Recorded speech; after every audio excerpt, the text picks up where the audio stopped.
Okay, whoever is eating, could you please mute your mic? Joe, I think it's you. Oh, I was typing to my wife. I'm not eating anything. But yeah, sure, no problem. Okay, yeah. That was my cell phone making noises from me telling my wife, yes, I'll clean baby bottles later because she's not feeling great. Okay.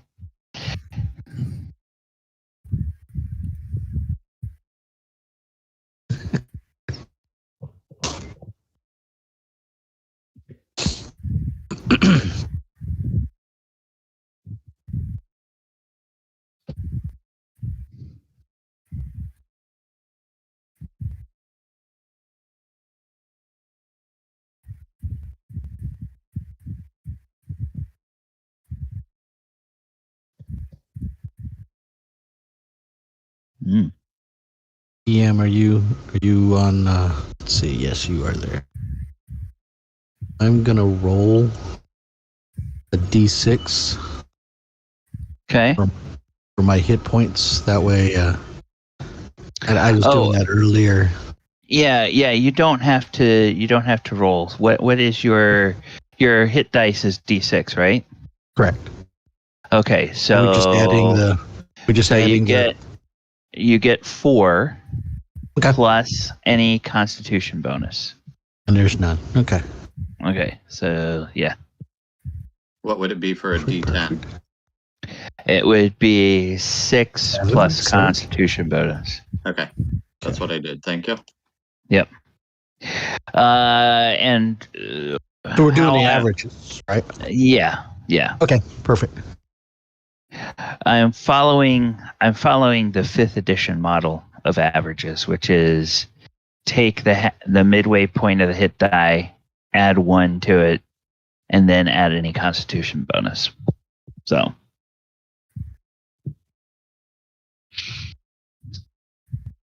it just makes it a little easier, and it avoids you getting stuck with rolling a 1 for your hit points at the next level. No, yeah, perfect. Which I always hate. Yes, you look forward to that, and then you roll a 1, and it's like, You know, when I never remember rolling a 1 unless I was like a magic user character. It always seemed to happen to the guys that always needed it the most. The guys that didn't. I was like, man, this is weird. Okay. All right, so let's see. Looks like we have Jason and Casca and Bob and Joe. And let's see, in the Discord.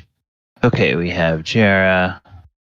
And then we're just waiting on, Goonie said she should be able to join us. So looks like, yeah. That is a big mess out there. So, hopefully her internet and her power will stay intact after the storm damage that they had out there last night. All right, welcome everybody. I am DM Galabond, and it is 7:30 on a Saturday night. And what the heck? Okay. Oh, that's right. Because I changed that thing. Okay. Here's, there we go. Done. Okay. So, our session title is right now on the slate to match what we have on the Twitch. And last time we were here 2 weeks ago with this party, They were fighting a bunch of folks in the lower level of the dungeon under the old moat house. They had their Knoll allies. They had dispatched a number of the guards that had been in the first wave of their enemies. And then they saw through the two open secret doors to the south, they saw several more guards, and they saw two ghouls coming. And they also saw this figure that they had heard about, this figure that is supposed to be the pretty human, clad in his resplendent black plate mail with the etched symbol of a spider on the breastplate and a staff that he is holding in his hand, and at his waist there is a mace, but he appears to be wielding the staff at the moment. And I believe we had gotten to the end of the round. Nico had noticed that one of the Knoll allies had gone down and the Knoll leader had been injured. So instead of attacking, Nico gave a healing potion to the Knoll leader and healed the Knoll that had fallen to bring him back to consciousness. And a great cry, a great war cry went up from the Knolls. And they seem, very eager to want to help the party.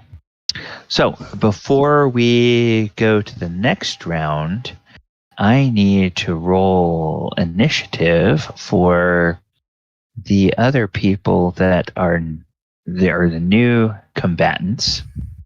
So I'm going to go ahead and do that, and I have given them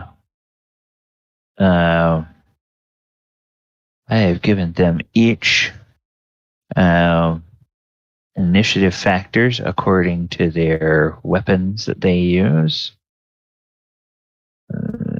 So let's see. I'm gonna select this guy, and then while you're doing that, just to make sure you remembered, both the Knoll leader and the other injured Knoll were both given the healing potion. So I gave up both of my healing potions, and then I used the Cure Light Wounds on the one that was downed. Okay, all right. So they're just a little bit extra hit points there for the Knolls. Okay. And then the sergeant. He gets added to the initiative. And then the guard gets added to the initiative. And then the ghouls get added to the initiative.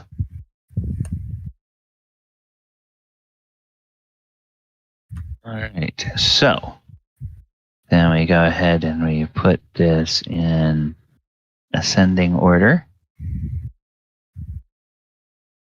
Ooh. Oh, and guess who gets to go first? The ghouls get to go first. And the ghouls look, and there are tasty, tasty humans right here. And so this ghoul is going to move over here, and this ghoul is going to move up here. And they are going to make their attacks. And they each get 3 attacks. So That's 1. That's 2. That's 3. So I think that's 1 hit on this guard.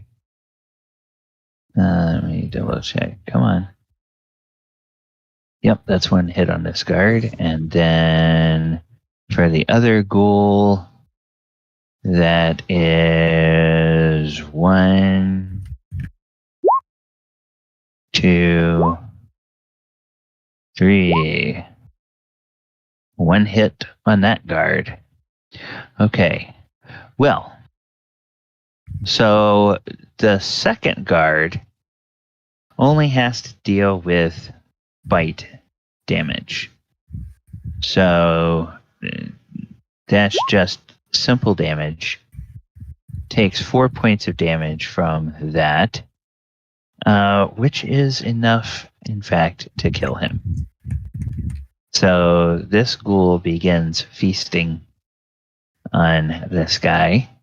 This other poor guard, unfortunately, he gets attacked by a ghoul claw, which means he has to make a saving throw. He takes 1 point of damage, and then he makes a saving throw against paralysis.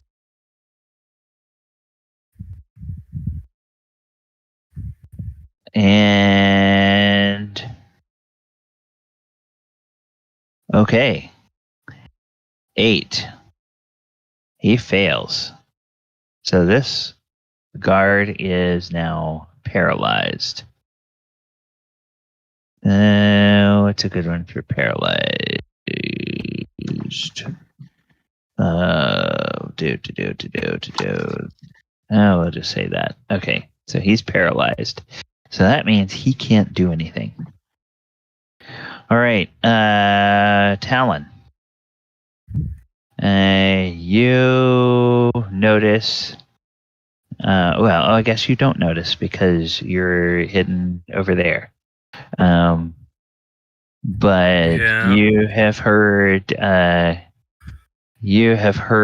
of some screams down the hallway, and they don't sound like war cries. They sound like ah!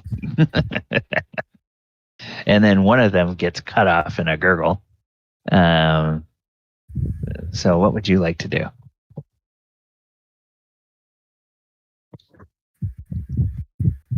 Is this door still open?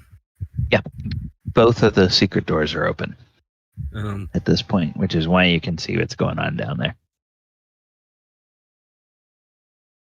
move over and close that door.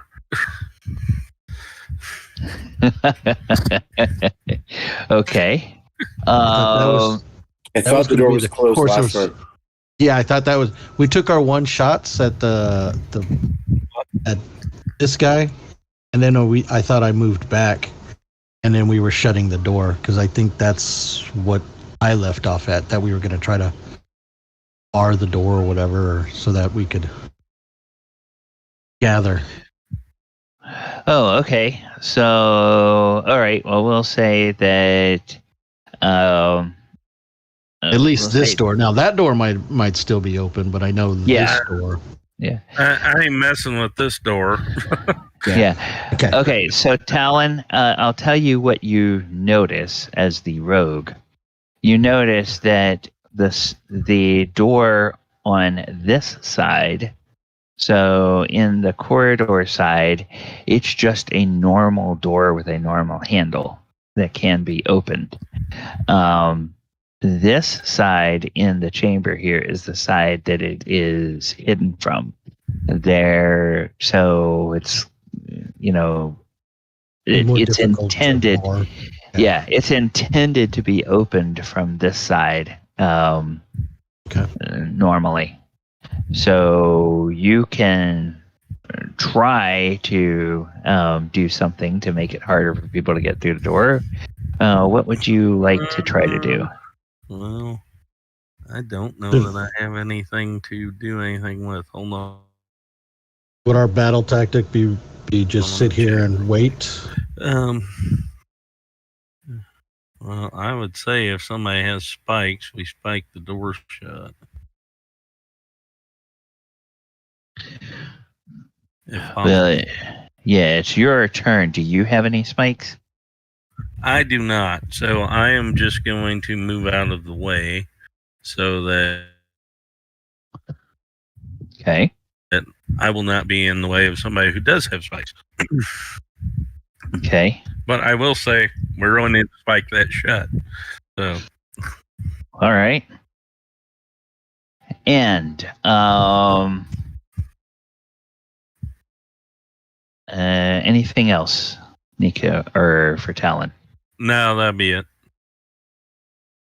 Okay. So then it's kind of muffled, but you all can hear Lareth shout. And Lareth says, "Get through that door. I will deal with the ghouls. You must stop them. Take them alive if you can. But if you can't, kill them." And you hear a couple of, "Yes, sir." And he is going to come down here. And he is going to cast a spell. And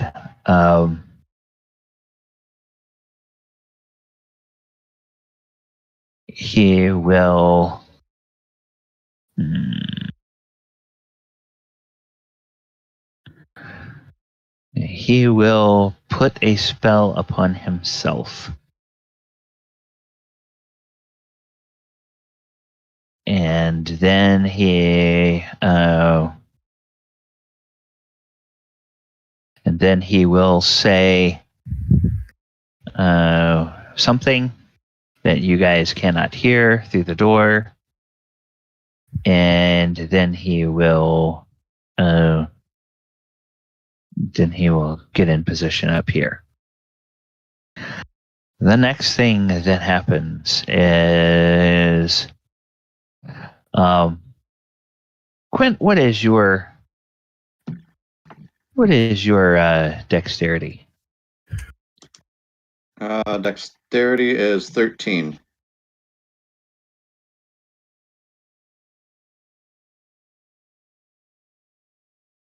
Okay.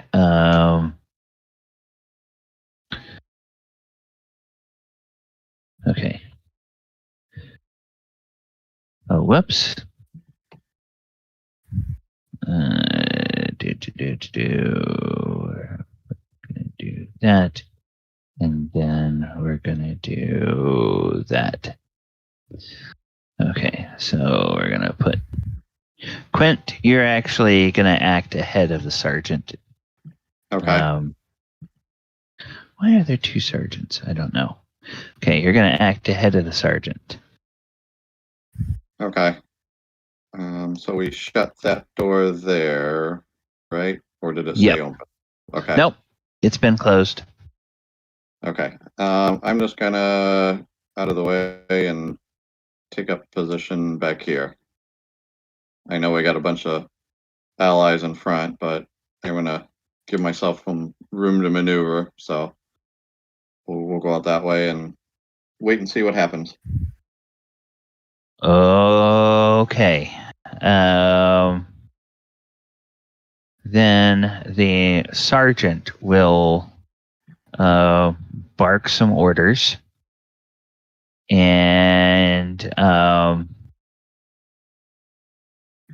these three will come up here, and you guys have closed the door, but you didn't have a chance to bar it, right?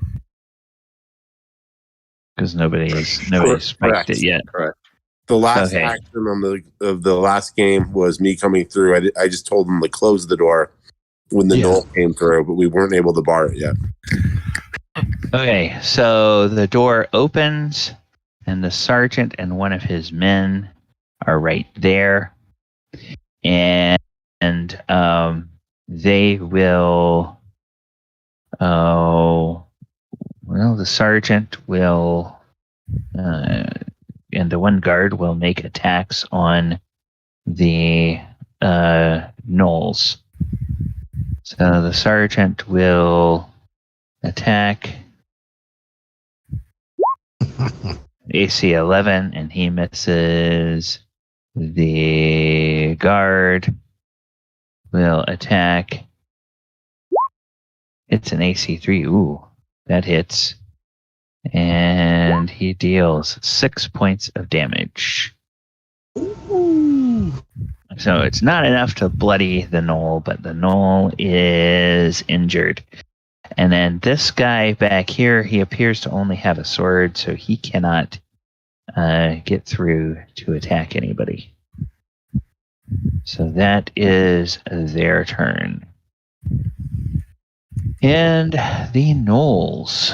Okay, well, these gnolls are going to get to attack. And let's see, though.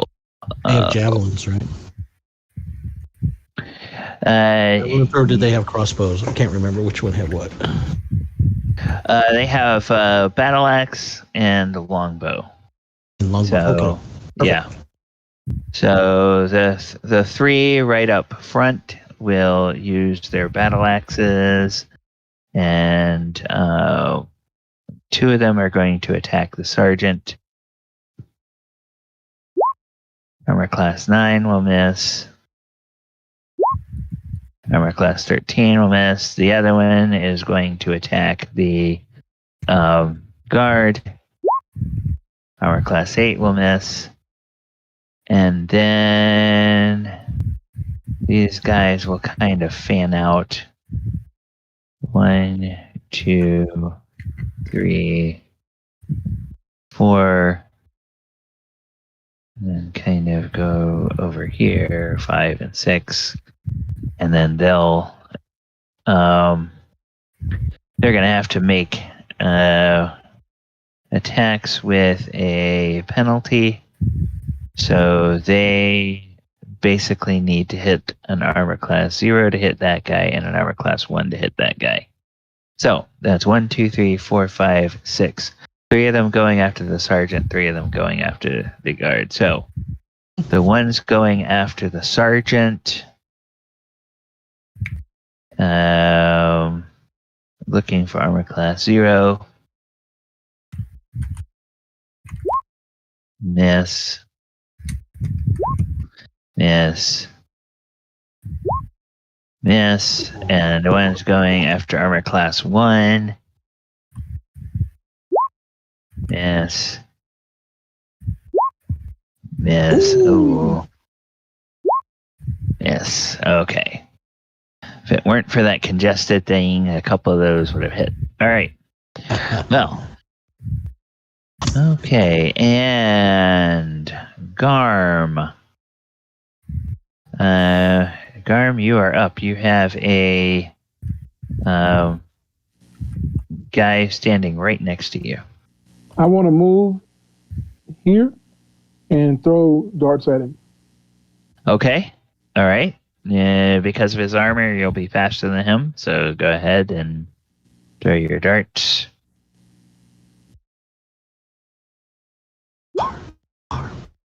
Oh, hit. Nice, Garm. Actually, 5 hit points. How would you like to kill this guy with your first dart? Yes. Chanting works. Through his left eye. Through his left eye. Okay. That was his good eye too. Good, nice. He screams horribly and he falls. And I want to go with the remainder at this guy. Yep. Since the guy fell down, there's nobody in the way to attack him. Damn. That's a miss. That's a miss. Hey, that'll hit for 6 points. But he's a little tougher, so it doesn't bloody him, but it does hit him. And I'm done. Sticks in the middle. Okay. Ow! All right, Archimedes. One of the soldiers fell with a scream, and the sergeant just went, "Ow!" And he sprouts a lawn dart out of his shoulder or arm or something. Let's see. We're so close. I would like to do the same as Garm, is step straight back, probably to here. Okay, this guy has heavy armor on, so you will have faster speed than he does. So, All right. go ahead and Attack with my longbow with the two arrows. okay. And, my THAC0 did go up, I thought. Yeah. Are you a warrior? So every level for warriors, the THAC0 drops by 1. So first level it's 20, second level it's 19, third level it's 18, etc., etc., etc. But unfortunately, that's a 1. Yeah. So the first, Yeah, the first one's going to miss no matter what, yeah. yeah. 14, unfortunately, 14, that's gonna miss as well. Okay, so 2 arrows. You have anything else? Nope, that's it. That's all of my arrows that I have. Okay. Nico. So I was enraged that our allies got wounded, and so I now turn around, go back into these guys, step through to block their retreat, tell them that they should surrender in the name of goodness, and help us destroy that evil, whatever it is that's corrupting this place. And then I cast Shillelagh, and so now I swing my axe, pull up my club, and cast Shillelagh, and that's my action for the turn. But now there's a flanking for the gnolls on the other side, and I've got a magical +1 weapon. Okay. All right. All right. Yep, that's not moving out of a threatened square, so there's no attacks there. All right. So then, the ghoul. Well, this one ghoul is going to feast. And the other ghoul is going to go to sleep. The other ghoul is going to look at the paralyzed guard, and then look at this guy, and then look back at the guard, and look at this guy, and then his cold, dead eyes are going to look at Nico, and he's going to snarl. He's going to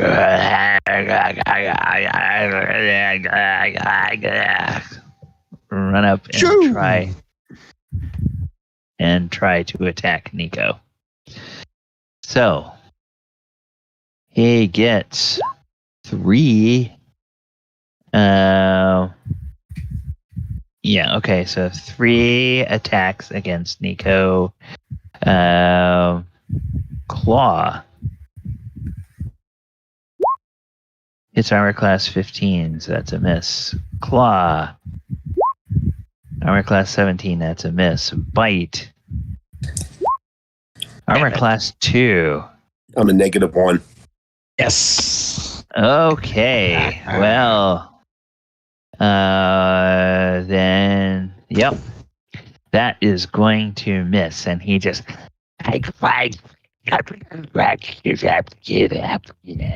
and he smells horrible. He smells like something that is it as bad as me without bathing for a week of travel? Actually worse. Wow. Because he smells like he is a weird combination of 2-week-old dead corpse and also freshly rotted. Nico yells back, "Man, you don't want to smell this if you thought I was bad." Yep, that's probably true. Okay. And Talon. By the way, let me just double check. Nope, she's still not with us yet. So we'll add Min to the initiative when she shows up. So now there's one of the enemies is down, but it has been replaced by an undead. Oh, Talon has moved away. No, I'm here. I'm thinking. Yeah, I moved away because I was like. So the only thing I could do is possibly arranged, but I don't think I really have line of sight. So. Let's take a quick peek here. Line of sight to this guy. Yeah, I guess. So move up a little bit and then move back. Yeah, you can't. Yeah, you can move up so that you have a better. Yep. So I'm gonna move up to about here. Yeah. That'll work. And I'm going to use my sling. Okay. I can find my.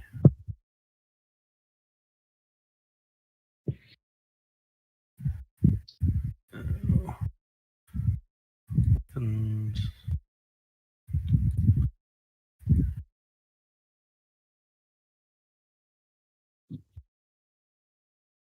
Range. And let's see how it goes. AC 2. That's gonna hit. So go ahead and roll your damage.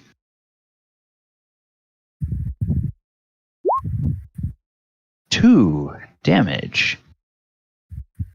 Not quite enough to bloody him, but he goes, "Ow!"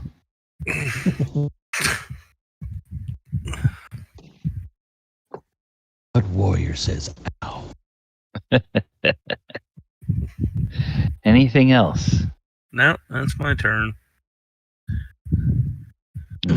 Okay. And then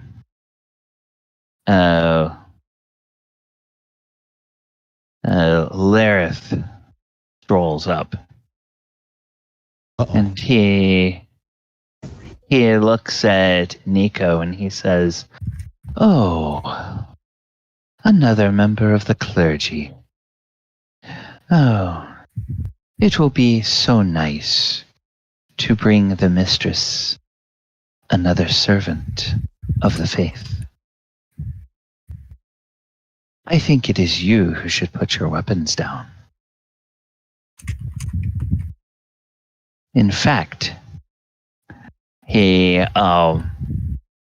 points a finger at Nico and he says, grovel. And that word is imbued with the mystic power of a spell. Command. As he casts the command spell. So Nico, you need to make a saving throw against spells. So Come on, you're a dwarf and you're a cleric. You got the best save for this. Yeah, and I got a +3 since it's a mental. So my normal save is a 15, but then it's -3 for or it's a 3 bonus for being a dwarf with my Constitution, and then it's another 3 from my Wisdom modifier. So it's a 9. Yeah. Yeah. Let's make this easy. So I have a good chance, but it could suck as well. Yeah. So let me roll that d20. Do it. I critically succeed. All right. Critically succeed. Wait, no, that's a fail. Critically fail. Oh Critically shit! fail. I wasn't looking at Yeah. that. I was looking situation. Anyone want to give me their advantage point? You can have mine. Yeah, you can have mine. Can I use his advantage point? Sure. Thank you. No problem, man. And I pass. 10. With a 10. Just barely. I'm doing Just- binary code there. 110. Yeah. Just barely. You make the save, and as your knees start to buckle and you feel the urge to drop down before this man, and then you shake it off and you look at him. And what do you say to him? Did you When say his spell gravel? is- Or I'm confused. You have a list. Grovel. Can you say it again? He says, grovel. I don't understand what you're saying. Can you spell it? And then he goes, "Rah, nuts."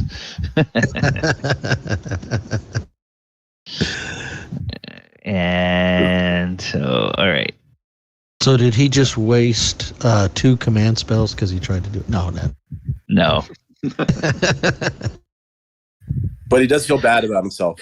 Yes. Yeah, he probably does. Feels like, he hasn't made the best choices. Okay, so that is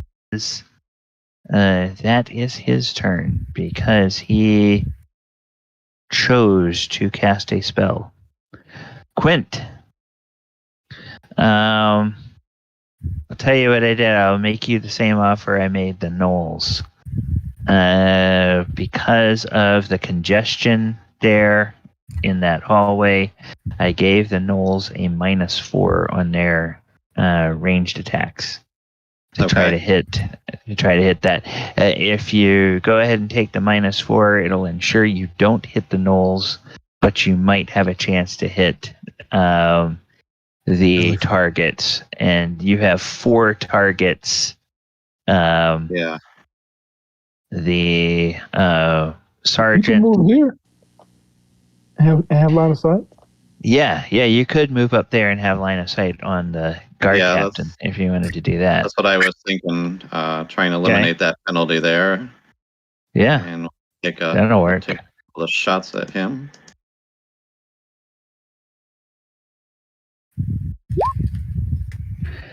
Uh, 4 is exactly what you need. So go ahead and All right.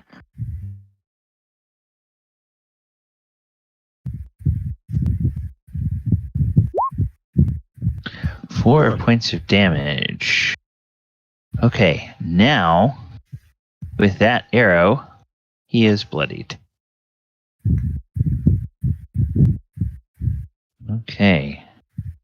And then the sergeant, he turns to the 2 archers, but then he turns and he looks at Nico, and he realizes, Nico, you just defied his Command.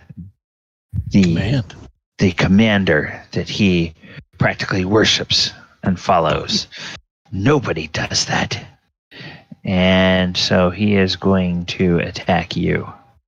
I don't think that word means what you think it means. All right, so he tries to hit you, and he swings wildly in his rage and misses you. The guard standing in front of you also seems incensed and he swings his weapon at you. Armor class 3. He bounces off of your armor. And then the gnolls will go, and these 3 gnolls here will just concentrate their attacks on the sergeant, Who happens to be flanked. So, what is it in this edition? It gives them +2, I think. Yeah, I think it was the +2, and it was the dex bonus. Yeah. Okay. So, do this. Armor class 6. That's gonna miss.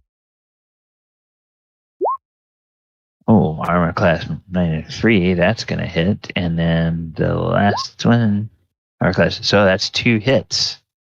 So the second gnoll deals 1 damage. The third gnoll deals 7 damage. With that last attack, this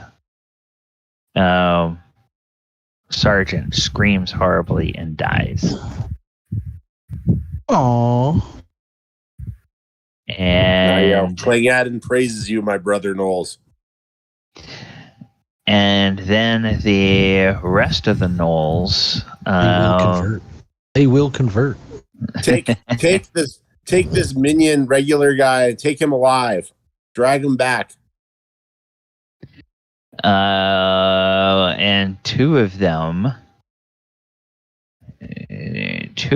will in fact run up, and they will attempt to make grapple attacks. And they're going to try to do just that. The two, if they can both hit, they will just drag him out of the battle. Trying to, he may get another attack on them when his turn comes up, depending on whether they can disarm him or not. But so he has that armor class. A neat function in 2nd edition, if you go to page 98, is overbearing. I got a question though. Do they understand what Nico's wanting them to do? Because only the commander can speak to that. Oh, that's right. Well, the commander will translate for Bark, yeah. Bark. Well, who else? Somebody else knew. They knew Hobgoblin. That's what it was. Goblin. Okay. Yeah. Okay. That's the. You have the other version of the player's handbook. I've got the wrong the revised. The page 98 is right in the middle of all the equipment stuff. That you must. I've got a different 2nd edition version of the book. Yeah. Okay. I got the guy on the horse with the sword. Yeah. So that's probably under special. Special attack. Attacking without killing. Overbearing. There we go. Overbearing. Normal attack roll is made. I just needed a dog pile to happen. Yeah. Attackers succeed. Okay. Make an attack roll with +1 bonus for each attacker beyond the first. So they will get a +1 bonus on their attack rolls. So, first one misses. Ooh, he hits. And then that is the opponent is pulled down. Character can be pinned. Okay, so what I'm going to do is I'm going to say they have him knocked prone now, and then they will have to make another successful attack roll to drag him out of the way. So that's what we're going to say.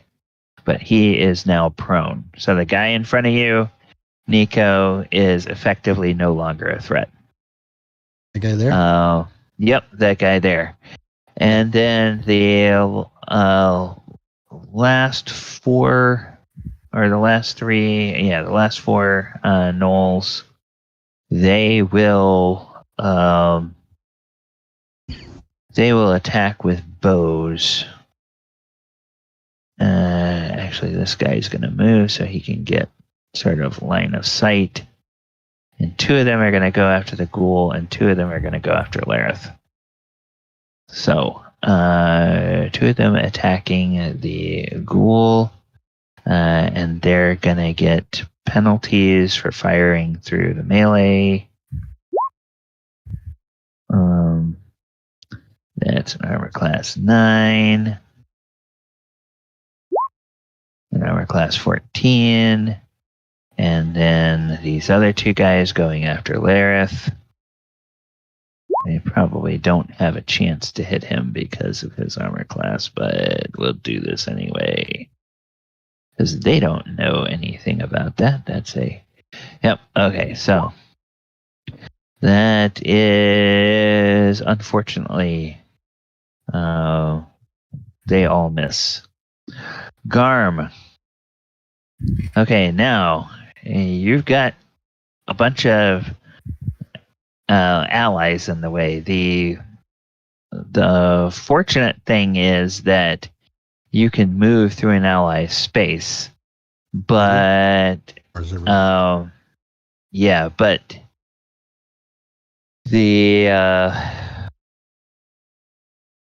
but you can't move through this guy's space. Yeah, I'm not gonna do that. I wouldn't do that ever. By the way,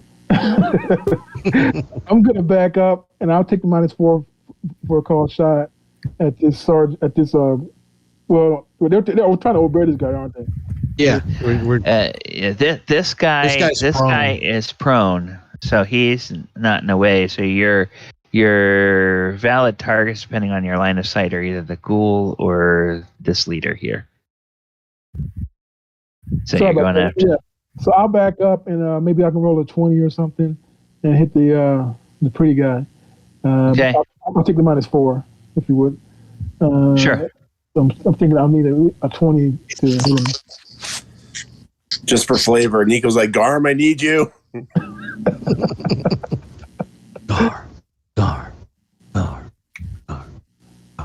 All right, I'm gonna shoot.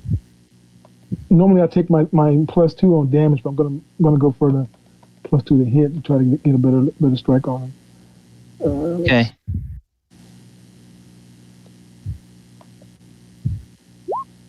Nope. That'll miss. -1. Maybe? Ooh, -1 is exactly his armor class. Nice. So that'll hit. So take 6 points of damage. 4 will miss. Yeah. And 4 will miss. Okay. But he looks up and he says, "How dare you!" I'm sorry, what? You will. How dare you! You will pay for this. Well, you are trying to kill us. And I am going to make your deaths slow and painful now. Can you say that again? I really didn't make out what? Shut up, dwarf. Okay. Oh, I'm sorry. Garm, were you done? Oh, yeah, I'm done. Okay. Archimedes. All right. He's going to move in over here. Now, would he have the penalty too to hit? You can look right over Nico. So okay. You can help him short. Yeah, you can shoot over Nico. We will do 2 more at him. And no, that's gonna miss. That's gonna miss. It's fine. And then I'll move back. Okay. All right. Just taking pop shots, so. Okay. Nico, you have a very stinky undead right up in your grill. What would you like to do about that? I say somebody killed this freaking ghoul. It's not Knoll, the ghoul. It's bothering this one? me. Okay. Smells. And then I step forward. The prone guy doesn't get an attack on me because he's not capable right now, right? Correct. So then I move over here and I'm like, you drop something and you probably want that. Is that your like holy symbol? And then I take a swing because when he tries to look down. Okay, go ahead and swing at him. And with the shillelagh, I've got a +1 to hit. +1 to hit. So it counts as a +1 magical weapon, not for damage, just for to hit. Just for to hit. Okay. So I'll roll my attack with the club. Got another +1. There we go. Armor class 5. That's gonna miss. Nope. Okay. Just by the by, does Nico, as a war cleric, does he get turn undead or not? I do not get. That's my for the Crusader. The nice part is I get to advance my THAC0 as a warrior, but I do not get to use turn undead. So you give up something. Okay. Yeah. Okay. That's cool the way that works. All right. Well, the ghoul. And I've got a different set of limited spheres, so I don't have the as broad an access to all the different clerical spells.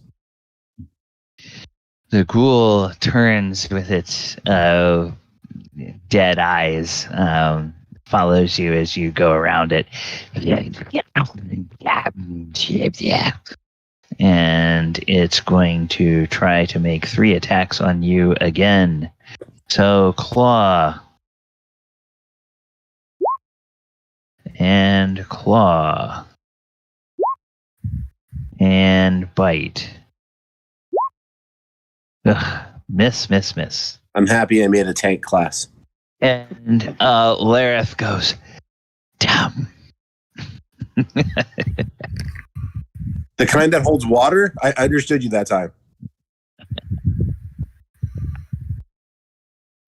All right. And Talon, we are back to you. Well, I got like a dog pile in front of me. Yeah. So that pun's never going to get old now. Yeah, you got a bunch of one I can do. Well, now I tell you what you can do.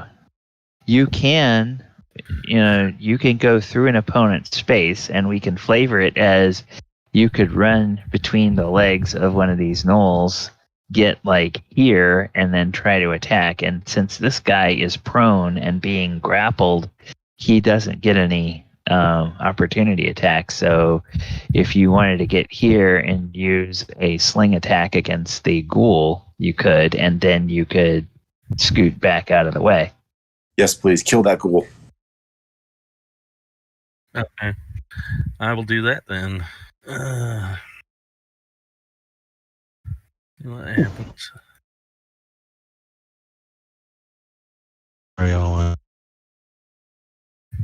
I am kind of a sports enthusiast, and there is a fight going on, so. Oh, Nice hit. -2. That will hit.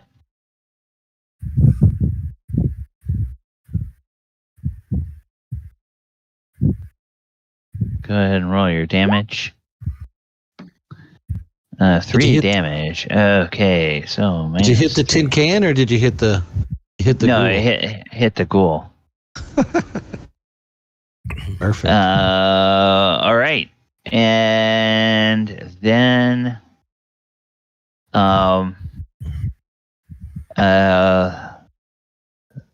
Lareth twirls his staff and says, "I've had enough of you, dwarf." And he grips his staff and says, "By the might of the goddess." And he brings it down and attempts to strike Nico with his staff. And let's see. So he is going to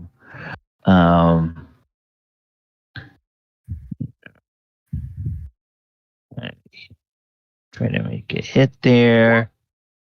AC 13. And it misses you and strikes the wall beside you, Nico. And when it hits the wall, you can see that there's like a little discharge, like a flash of light from the staff when he strikes the wall. So let's see.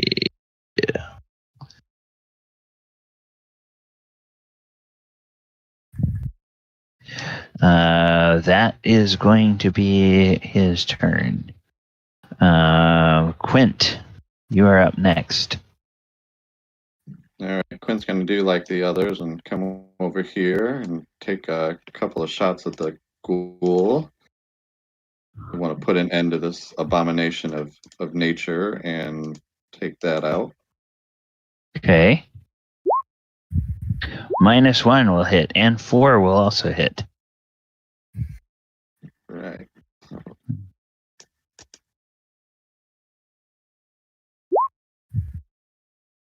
Ooh. Let me just double check. Special defenses.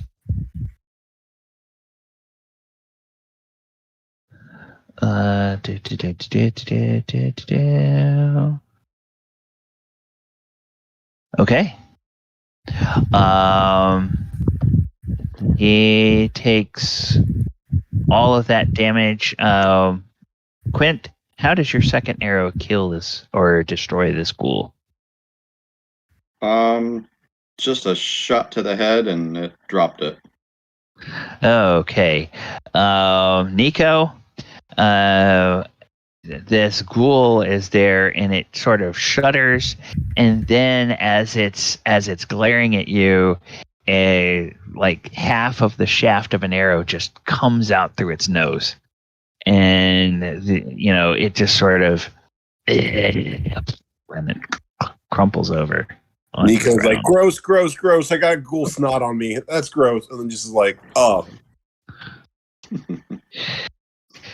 And then the guard. The guard is going to try to make an attack, but he's being held, so he's got a penalty on his attack. Instead of hitting an armor class 5, he's got to hit an armor class 1 because he can't really maneuver his sword that easily. So he tries to hit an armor class 1 and he fails. And he cannot get up, which means it's the gnolls' turn. And the gnolls are going to do some different tactics now. We'll have the gnolls come in here. These guys will flow down here. And then these guys will move up.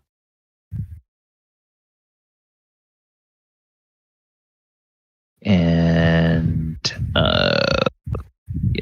this guy will move up behind. Now he'll move up behind Talon because he can see over Talon easily. And then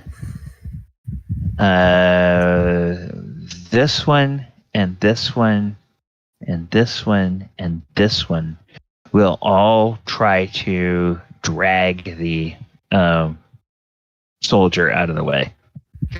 So they're all making their grapple attacks, and because there's 4 of them, they all get a +3 on their attacks. So they will do this with a 3. That's a hit. That's a hit.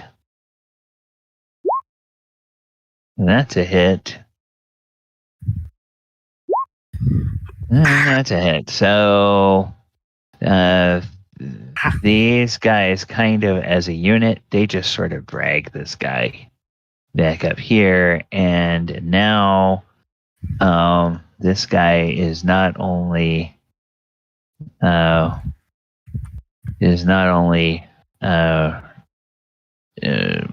but he's restrained. Did they pull them all in the same direction, or did they pull them in 4 different directions? No, they pulled them all in the same direction because Nico said, or their boss told them to take him alive. Yeah. So, but they're snarling and they're not being very gentle. And the guy is like, as he gets dragged off. But these 2 gnolls now will make attacks against Lareth. And so that's a 17. That's a miss. 7. That's a miss. And then these other guys, we're looking for natural 20s. And that's the only way they're going to hit because of the. So that's 1. That's 2. And that's 3. Oh, that's a nat 20. So that will hit with the bow for 4 points of damage on this guy. All right. So that is the gnolls. Garm. Good news and bad news. Good news is you're down to 1 enemy. Bad news is there's 7 feet tall times 2 a furry gnoll between you and your target. So you got that penalty to deal with. So it's still -4 for the call shot. Okay. Okay. All right. I'll go for it. Yep. So basically, probably a nat 20 with the -4. Yeah. No, Are you doing the 2 to hit versus damage again? Yeah, but I missed. Yeah, unfortunately. I'm running out of darts too. Yeah. This guy. 24 darts I've thrown since I had a chance to recover any. This guy, he's armored up like a tank. In any case, Archimedes. Yeah, we're trying to hit a tank, guy. Keep pepper away. I'm gonna do the same. Hop around the corner. What do you say? Take your -4. Yeah. So probably at your guys' level, it's a nat 20 is the only thing that's gonna hit. Perfect.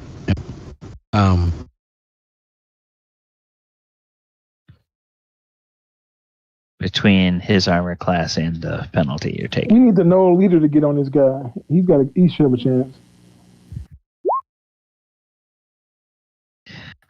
Nope, that's gonna miss.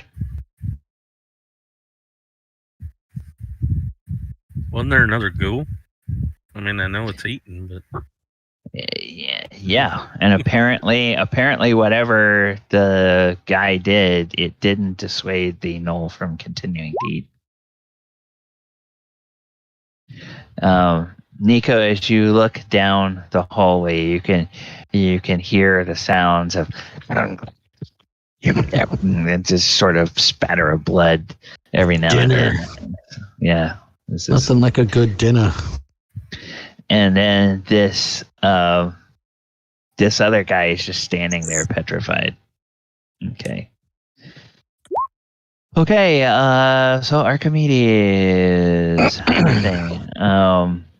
Hey, Heather. We're almost at the end of the round. We'll work you in when we get to the top of the round. All right. Nico, you are up. What would you like to do?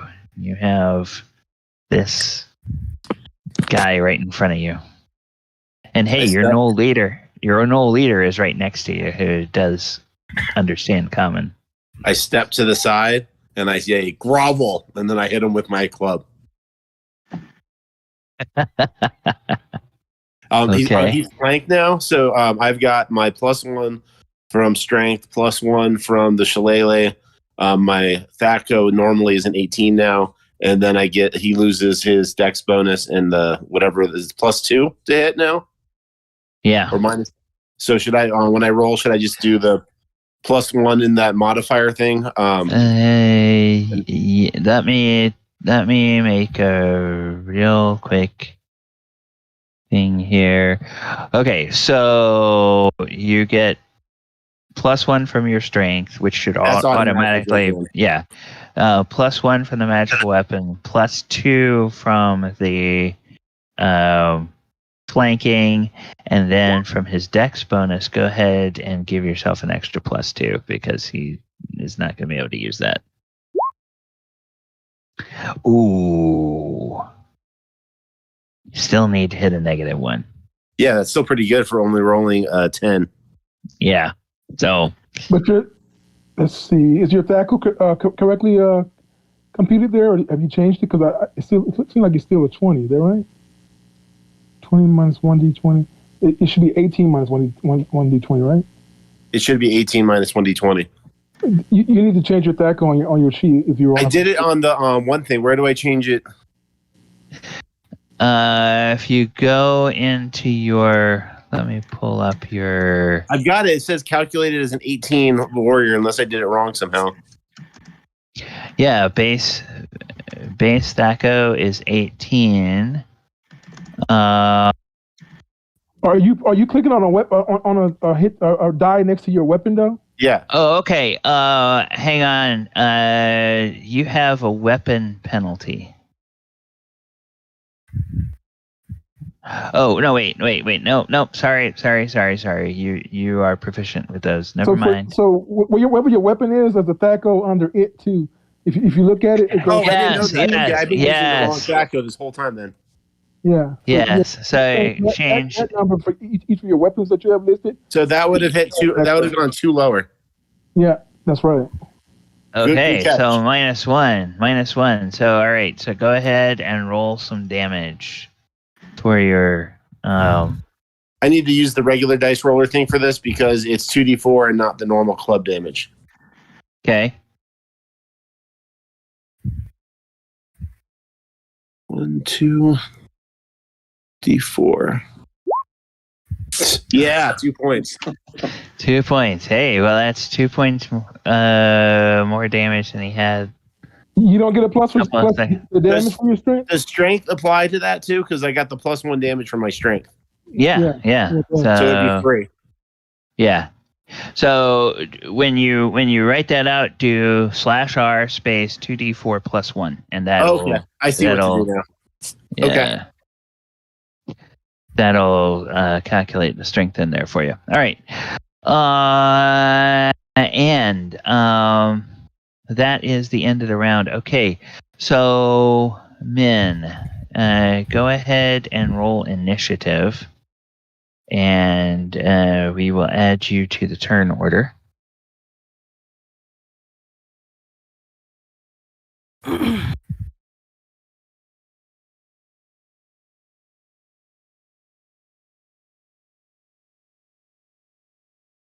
Okay, so then we will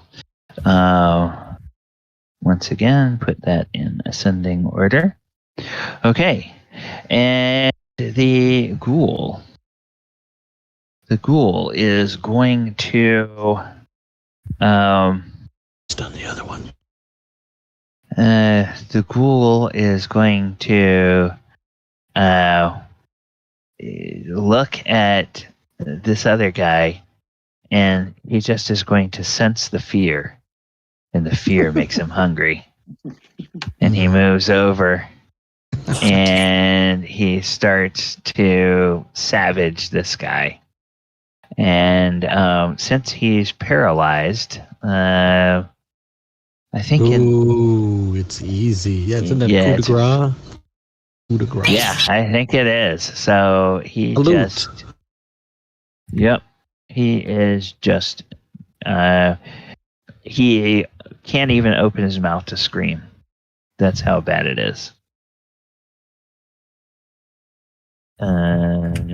So there's that, and then this is that. Okay. But now, yes, and the Nico, the Knoll leader, kind of looks down the hall, and even the Knoll leader, he kind of wrinkles his nose, and he's he sees the ghoul doing that. And what you all, what your characters do not see is that way down at the bottom of the dungeon, there have been other guards that are running for their lives. And they are getting chased by 2 other ghouls. That was a nice plan. And so some of the enemies are not About letting the ghouls go? well. You guys will have to figure that out if and when you finish this battle. Yeah. Okay. So that's the ghouls. Talon, you are up. What would you like to do? Yeah. Okay. Well, I think I'm gonna switch to my short sword and run up here and try to stab that guy. Okay. Yeah. Well, worst thing that happened, I'll miss. So,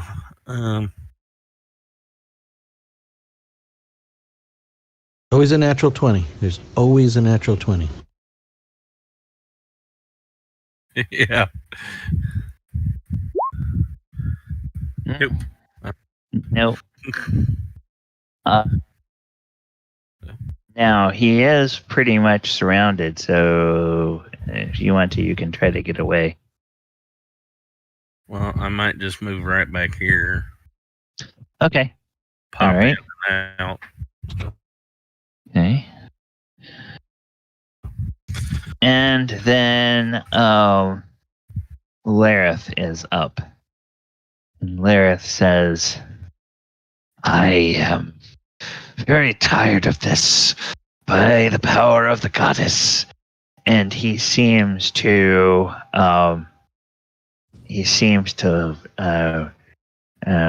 twist on the staff 2 times. And then he strikes at Nico. If you're this tired, you must have missed your nap time. And he will you can thing he attack. Didn't say he was sick and tired. He just said he was tired. No.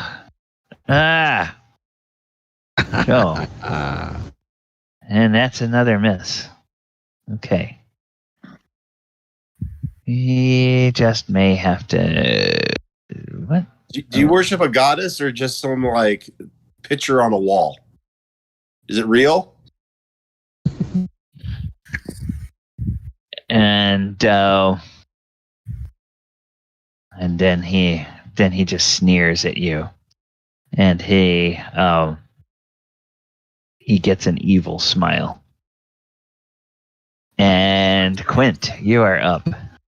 Evil chagrin.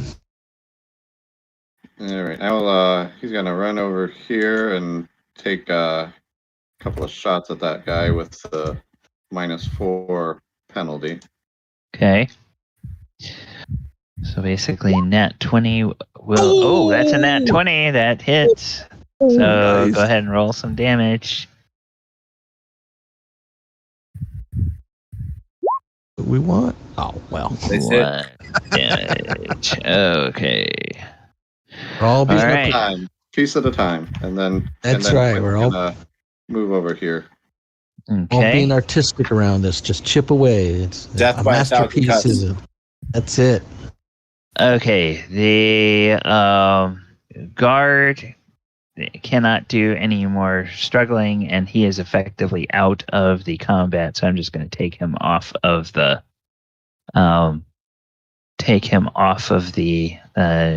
turn order. 2 of the gnolls will throw him up in the corner and guard him. The other gnolls will come back to try to join the fight. If They they happen to will. be howling, I'm totally going to join in because I'm getting into this Knoll rock style. There you go. Okay, so they are going to fill in down here, and Perfect. then a couple of these guys will get over here. So now there's 4 gnolls that are going to try to attack the this fella here. So they will. So that's a miss. That's a miss. That's a miss. And that's a miss. Okay, and then Did the 0 These- count a flank?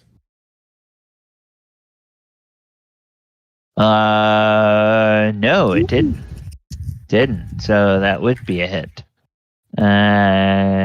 So let's go ahead and add the damage. 7 points of damage. Okay. Nice.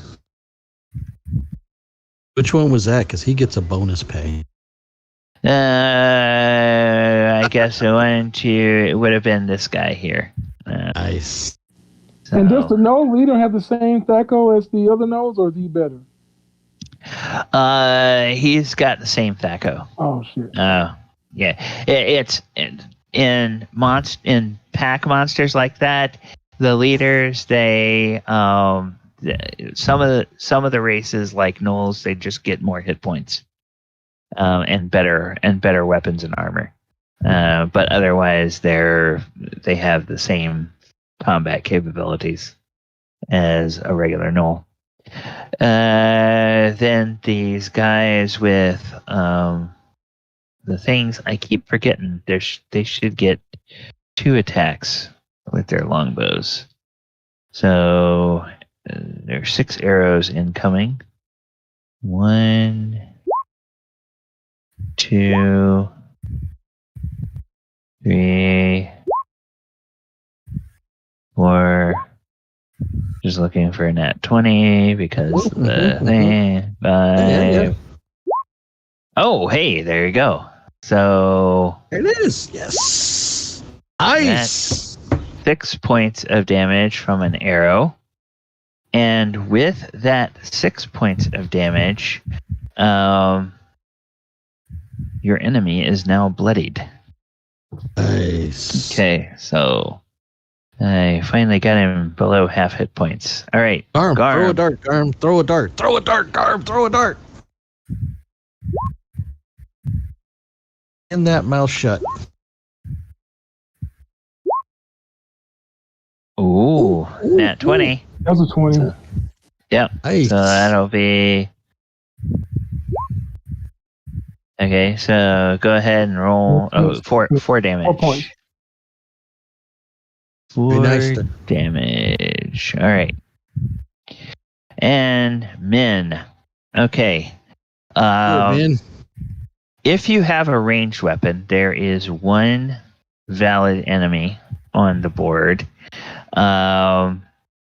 If all you have are, or of course, if you have a spell that can attack a single target and not do an area of effect, you can get this guy. And then Fireball. Magic missiles would be the awesome. Yeah, magic missile would be Well, it'd great. be awesome if I was level 2. It could have more than just one spell. Yeah. So Well, you guys can do a whole lot of wishful thinking there, but sorry. You've taken out. Yeah. You took out a group of bugbears and a group of frogs. I think we're pretty happy. yeah, no Yeah. doubt. Hang on here. Oh, do. There's an I in Mim, but not in Team. Come on. There is both of my spells are area of effect, Okay. I believe. Sleep and color spray. Let me just double check on color spray And I and doubt see either what one of those is going to affect. That would help. Well, that would help. Yeah, I Color doubt either spray one. would help us. It might blind him, but I doubt sleep would do anything to him if he's. Oh, it says from 1 to 6 creatures Yeah, but in the area of effect in the order. Okay. the color spray.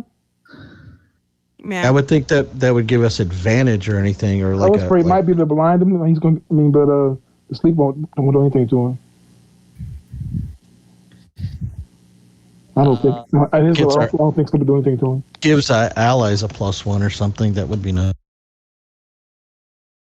Okay, casting from 1 to 6 creatures within the area are affected in order of increasing distance from the wizard. All creatures above the level of the spellcaster and all those of 6 level or 6 hit dice or more are entitled to a saving throw versus spell. Blind or unseen creatures not affected. Creatures not allowed to dice, struck unconscious. Blinded. Okay, yeah. Yeah, color spray you would think is probably not going to be super great. Let me just double check with okay. 2D for monsters. Okay, yeah. All right. And sleep would not be effective because of the number of hit dice he has. So yeah. I do have sort of 2 ranged weapons, so I'll just go with Okay. the weapons. Let me grab those up. Boink. Okay. And it just moved to where you can get because you can't fire through a solid wall there, so you're gonna oh yeah. yeah. And what we've been doing for everybody with ranged weapons is it's just a -4 penalty, and basically because of this guy's armor class, you're looking for rolling a 20. natural 20 on your attack to hit him. Which one? This whoops, Oh. I'm sorry. Yeah, this guy is the Yeah, I'll be lucky if I can hit the broadside of a barn at this point. Let's see. here. Everybody's been doing it. I mean, at some point. So Okay. shoot or shoot. You miss 100% of the shots you don't take. Mm, Thank you, Yogi.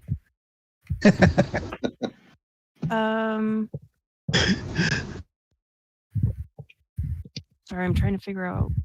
It's been a couple of weeks, so It's been a hot minute. do I just roll to hit or do I roll? No,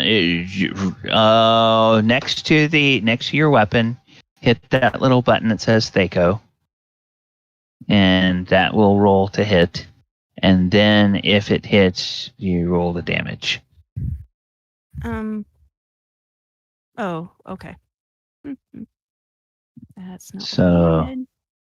What? Bless America. God darn it. All right, there we go. Let's try this. Ooh, almost. Okay, almost, but that'll miss. Almost. Okay. That. Nice. And then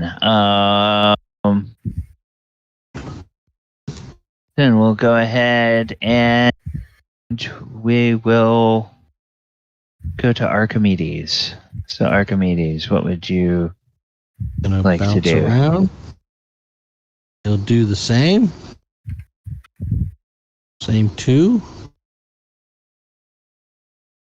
Right here. And -4. Yep.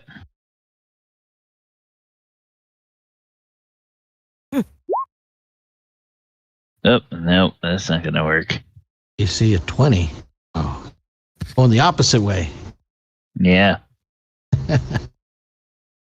I see a 20 in 5e would be pretty good. All right. Okay. There we yeah. go. There we go. Yeah. All right. And Nico. I talk trash, including the being like, "How's this being evil, grinning, and like missing your nap time working out for you?" And then I take my swing. Okay. All right, so it's got the +5. You said +1, +2 for +1 for the weapon, +1 from my strength is automatically in it, +2 from the flank, and minus another because you said loses dex bonus. Yep. So I think you said +5 total. Yep. +5 total. Now, DM, did you say we could move? That's a 20. Oh, Yeah. nice. Yeah, 20. Okay. I can hit a So negative now. 11 AC. Okay, so go Yay. ahead and do a 2d4 +1 as your roll 2d4 +1 as your damage. +2 because of my. Wait, no, it's +1, just the strength. Right, correct. Right. There you go. Nice. 5. Okay. All right. Somebody was going to ask a question. Yes. I'm going to try to do this next round or whatever, if it's possible, with all our people here, the gnolls and everything else. Mhm. I was to wait right there, and then I'd like to get behind them and end up on this side and not do any attack or anything else, but just try to get over on that side so that my attacks at the next one would go towards whatever's coming this way. So you're ready. Okay. Right. That's what I would like to do next time that it comes up to my turn, if that's possible. If we're able to go through those without getting through, going into his attack of opportunity space. Okay. All right. Well, we'll see. Okay. The ghoul down here, the one ghoul down here continues munching on the guard. The other two ghouls continue chasing the soldiers down the tunnel. Talon, you are up. Well, I got two options: do nothing or try to hit him with. Every other Sling. person's been doing it, so yeah. Mm. Except me. Well, every other person. I didn't do it either, so. So since I get a negative for like going through that crowd of people. For trying to do a ranged attack, yeah, it's a -4 for a range. So basically, the guy you're attacking is, Yeah, he's surrounded. That's why I asked. Yeah, he's yeah, already full coverage. yeah. Yeah, that's gonna miss. Yep, I missed. I didn't roll 1 though, so I probably didn't hit any of my allies. Yeah, it's we automatically give it the -4 penalty, and that just means we don't have to take the extra time to do the rolls to find out did you hit one of your allies, because that just takes so much time. It's kind of ponderous to do that. Okay, so then it is this guy's turn. And he is going to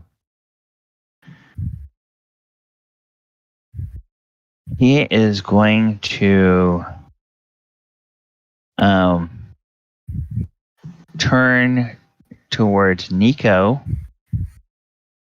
and he is going to say, "Goddess, take your eyes." And you must make another spell save DC as he tries to cast blindness on you.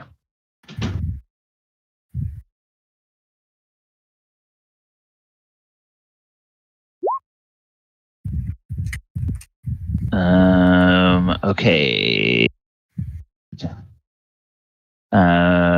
Is that your saving throw? Don't you have a thing where you can roll a saving throw from your Yeah, I think he needed a 9. character sheet? Yeah, and you needed a 9. So, yeah. Nico is blind. I would have gotten a 14. I have +6. That was just a D20 with no modifiers. Oh, hell yeah. Okay.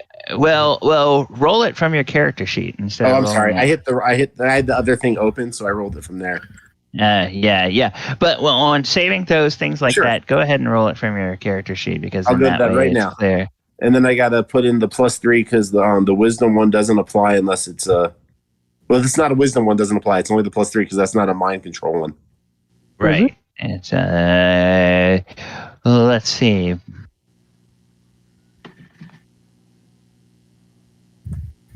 Okay. Yeah, it's an illusion phantasm. So it's not mind control. Wow. It's not going to matter either way. The adjustment is a 22. Yeah. Okay. All right. So that spell fizzles, and he is very disappointed. Isn't it sad that you chose to do this walk? There's life. Life is made of choices. You get to do what you want. What a lecture to me. Oh. Money for him to shut. He is quite annoying. Like you're going to get annoyed with hearing from Grandma about wisdom about making choices. Okay, and then he is going to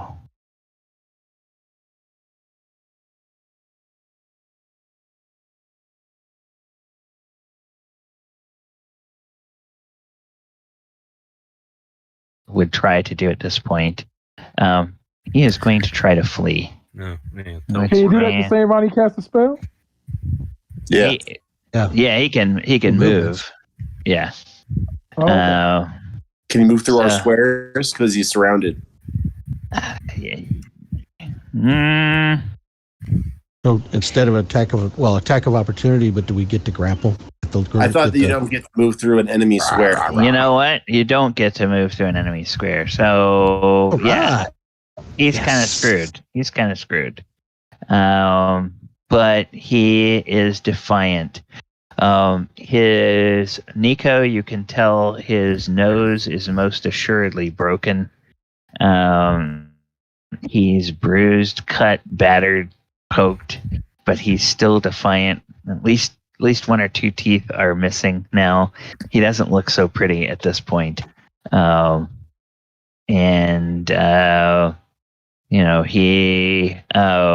cries Nico out. actually thinks he looks better because the scars of battle are beautiful.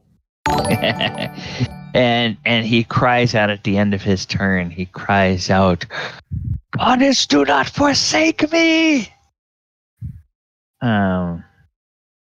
And Quint, it is your turn. Come over here and take a couple of shots at him. Okay. Yep. Nope. All right. I'll move back then.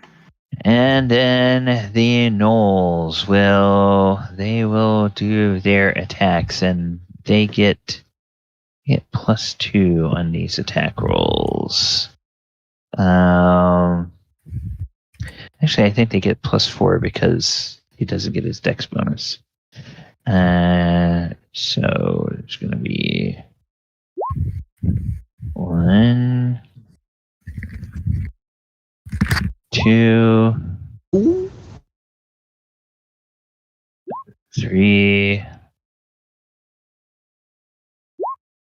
Oh, that's a hit. Nice. And that's gonna be now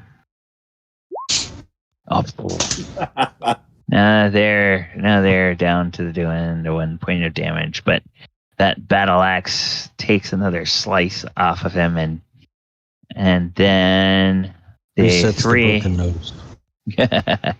Then the three with the arrows, they will do six shots. So Ooh. 1, 2, 3, 4, 5, 6. Yep, they miss. All right. Oh, very nice. Garm, you are up.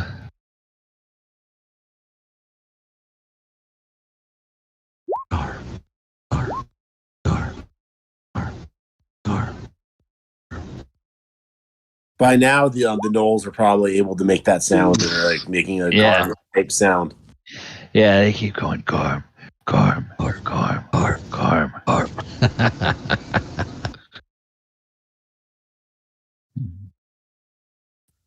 Oh man, At least- I can't see. I only rolled twice, right? I can't see. Oh, 3 times. Have I rolled 3 already?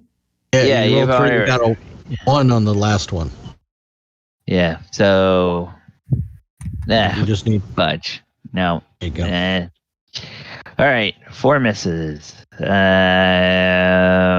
right. Min, you are up.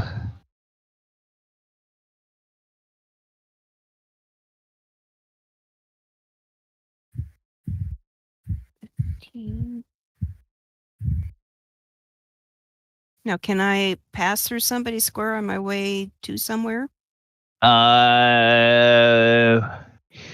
You can move through your ally squares, but you cannot get into your ally square and attack.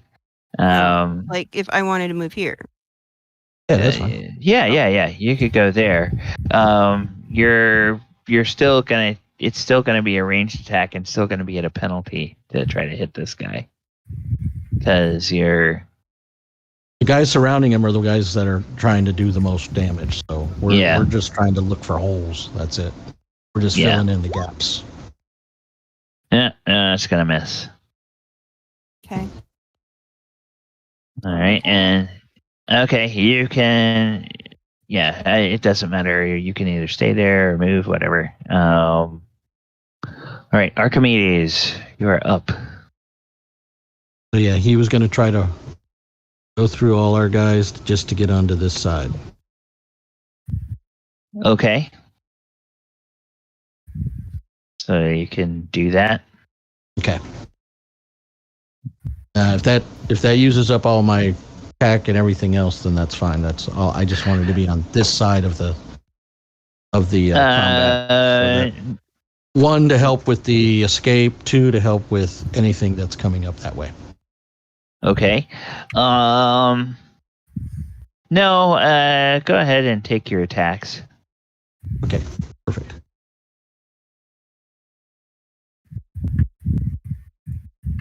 So we'll be shooting at him, and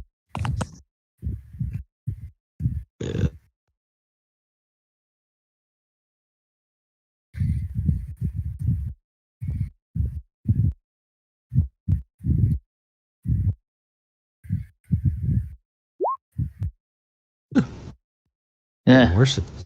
No. I am getting No, worse. that ain't going to do it. 1 more, and yep, 18 and 19. Okay. All right. Yeah, that is not going to do it. Okay. And Nico. If I remember correctly from my training as a crusader, if you hit somebody while they're trying to cast a spell, it can disrupt the spell. So I'm more worried about this guy and his escalating spells. So I'm going to ready in action that as soon as I see some talking and some finger twiddling, I'm going to smack him with my club. Okay. All right. So you're just getting ready. Knock the staff out of his hand. No call All shot right. like that. I just want to hurt him because if you do damage, it might stop the spell from going off. Okay. So the ghoul still is dining. And Talon, You are up.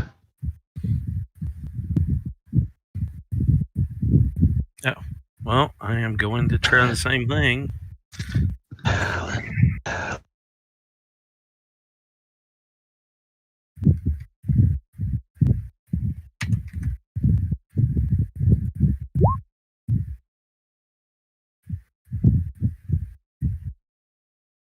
Okay.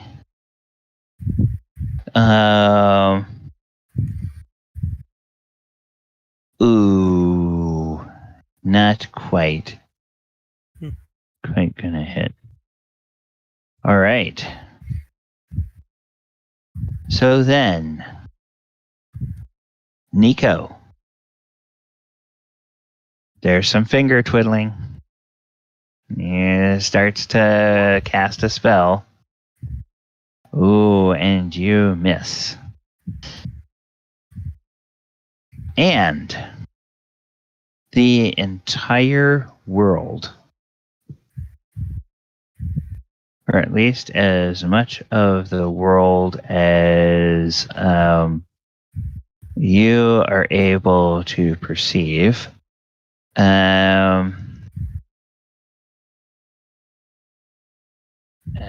goes pretty much goes completely black. Keep attacking, lads and lasses. Okay, so I need to figure out 1, 2, 3, 4, 5, 6, 7, 8, 9, 10, 11, 12, 13, 14, 15. These are 5-foot squares. That is so 12. So that needs to go 24. 16, 17, 18, 19, 20, 21, 22, 23, 24. Okay, so an area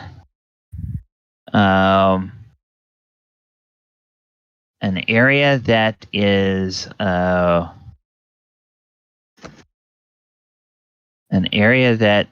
centered on him just suddenly goes black. Now, for the purposes of being able to figure out where everybody is, I'm going to put that behind it. But basically, effectively, everybody in that area cannot see. And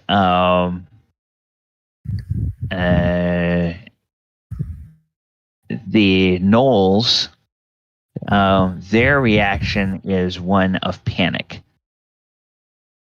And so the gnolls start to effectively their squares just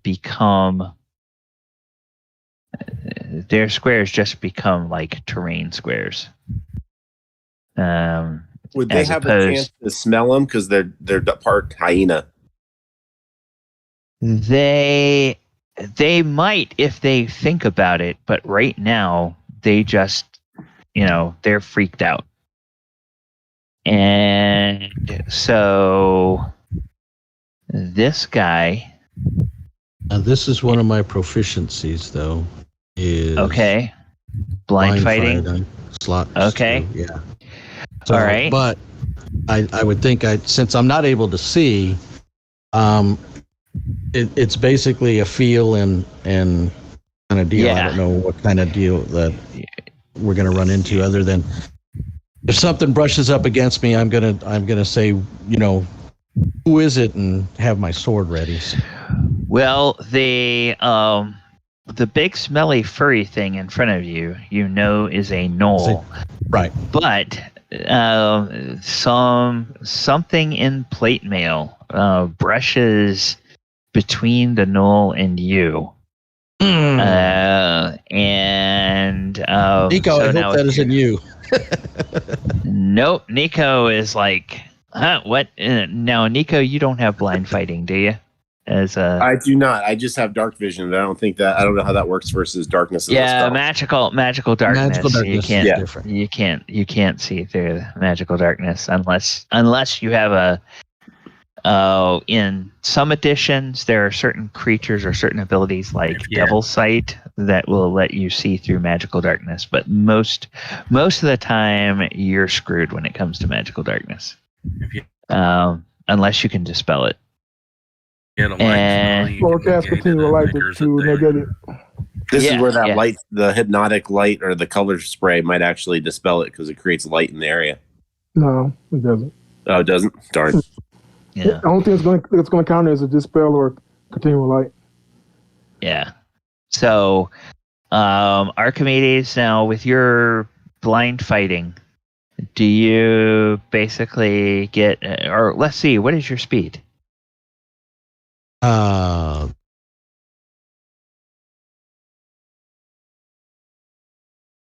The rate of fire. I only get one attack. I mean, that's no.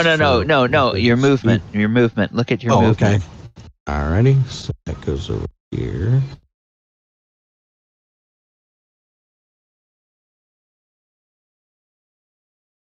It was right here.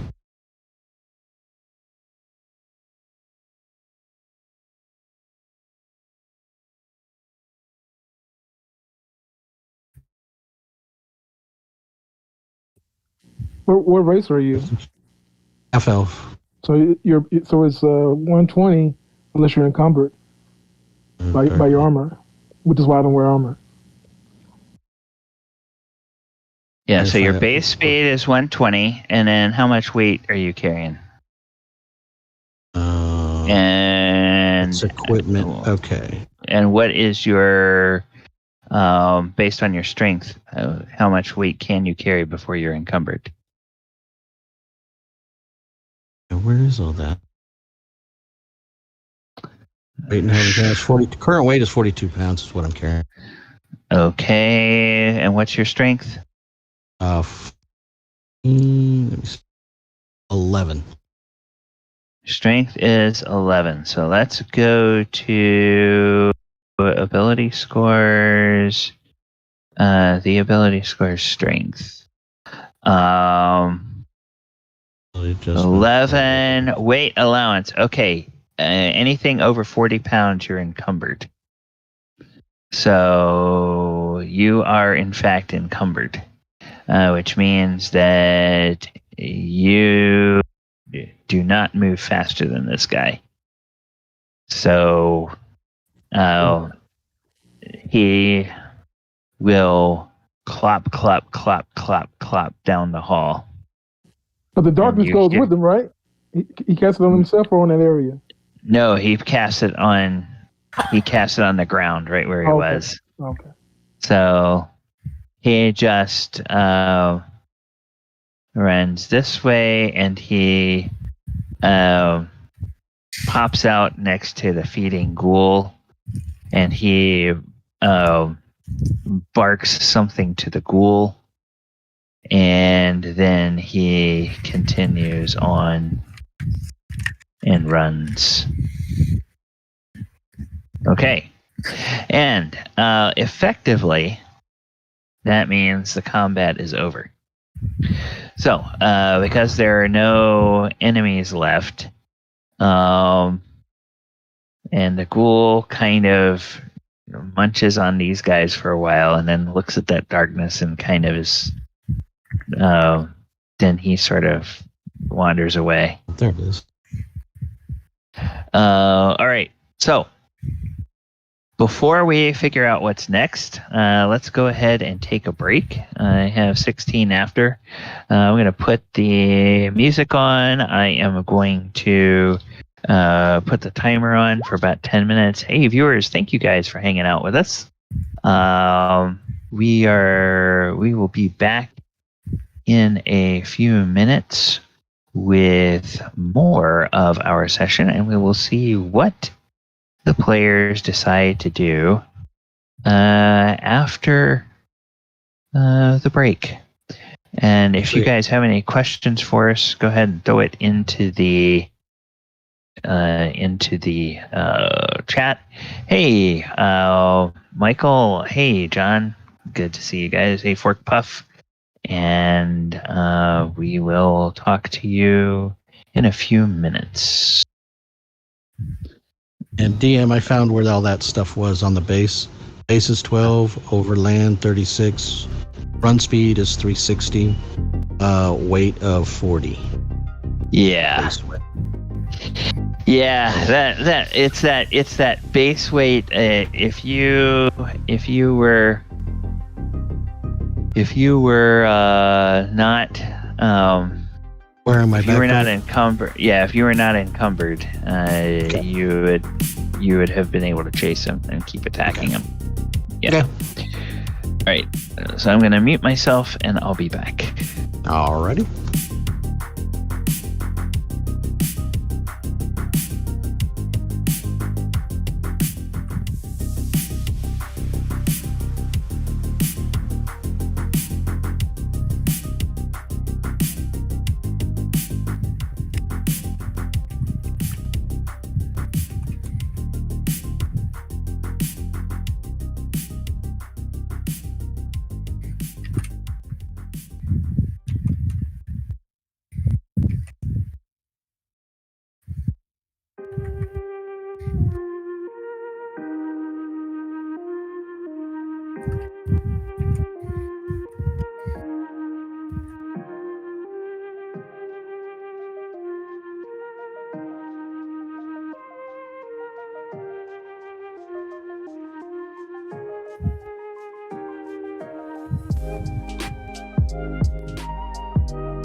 I got all excited we might get our hands on that armor.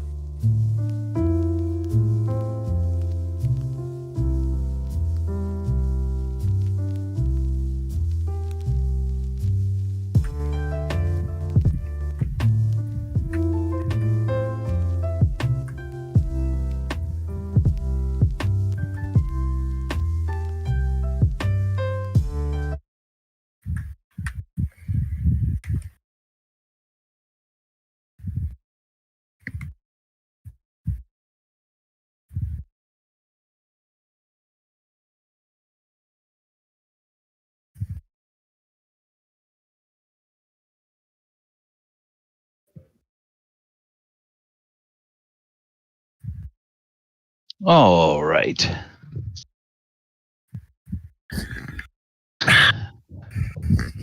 Okay, so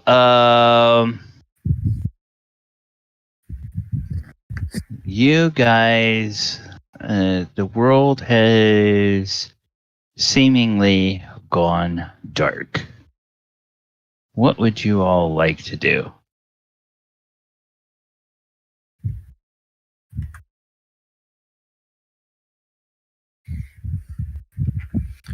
Well, as I remember,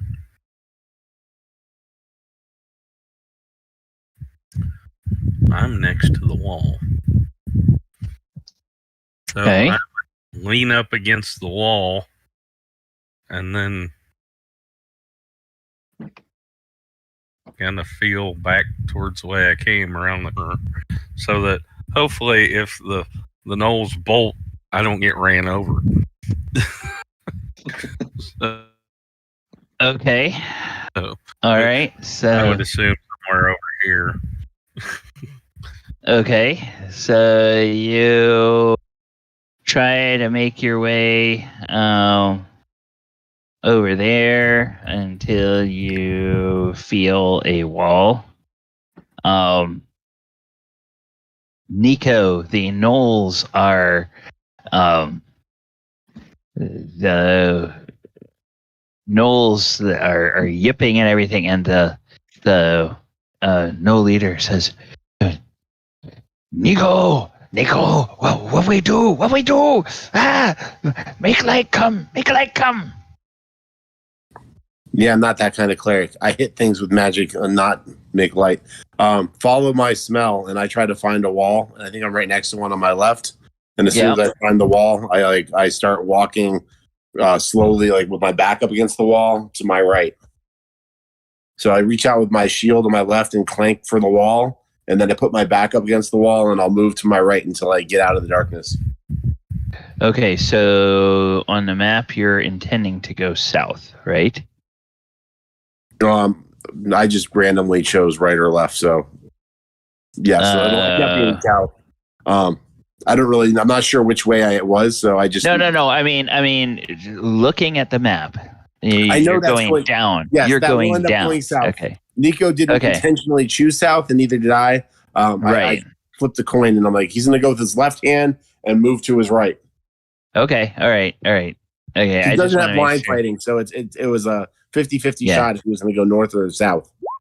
Okay. All right. I just wanted to make sure that based on where I thought he was oriented, that's what you were doing. Okay. Use your noses. Use your smell. Follow my smell. Okay. All right. Myself a little. Archimedes, with your blind fighting, what does that give you? In Nothing time. now. He's not in the fight anymore. Yeah, but I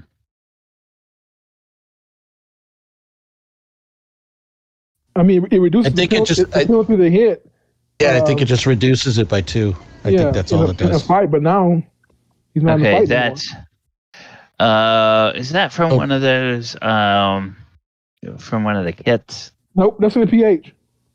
Okay. That's a warrior proficiency PH. Blind. If you're blind fighting, it's like it's a proficiency. Yeah, it's a proficiency. Okay, all right. And then blind fighting makes it easier. Yeah. I want to look at the non-weapon proficiency secondary skills. Okay, there we go.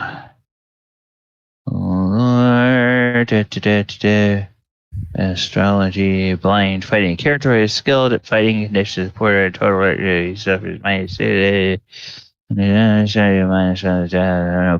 Furthermore, special abilities that would normally be effective in this reduced by half. Effective only against opponents or threats of the melee. Blind fighting does not grant such a Okay, well, moving in darkness. The character suffers only half the normal movement penalty of those without this proficiency. Okay. Skill aids characters dealing with invisible creatures, reducing the attack penalty to -2.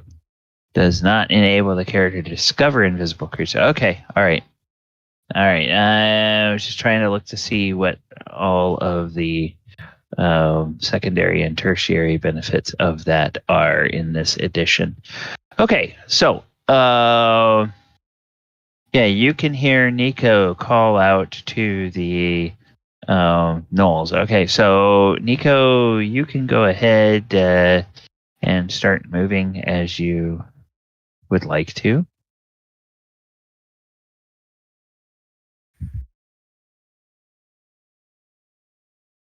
Okay.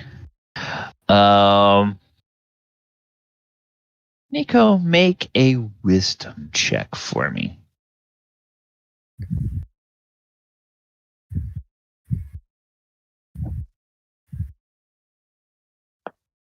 You said check, right? So just roll a d20. Yeah. Go to your character sheet. Is it a save? Just go to wisdom, and there should be a little die next to wisdom. I see it. Yeah. There you go. Feat of wisdom. Okay, so yes, with a 12, you succeed. You're looking for a number less than equal to 19, and you, as you're heading down this way, you begin to pick up a very distinct and very foul odor. Oh, I went the wrong way. And there's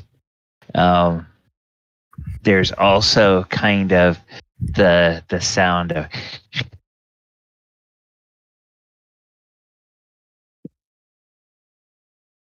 from the direction that you're traveling, and Archimedes, the gnolls sort of kind of bump into you and flow around you as they try to follow Nico. Okay. So Nico, you can sense the gnoll leader right behind you, and there's the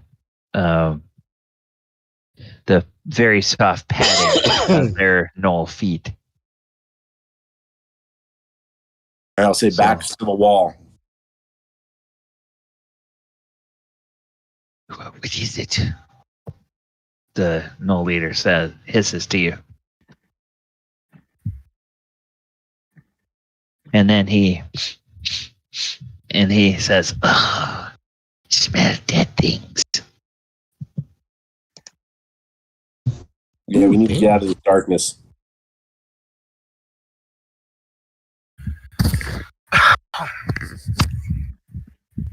Go other way. Yeah, that sounds like a good plan. Follow the wall. Okay, so you guys, or they will begin.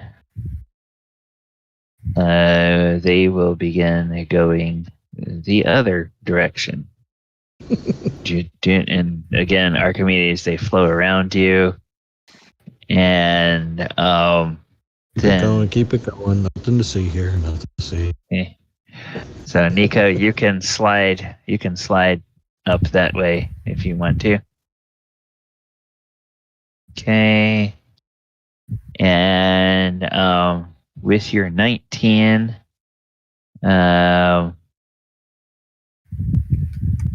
with your 19, you kind of have the sense that these guys are continuing to follow you.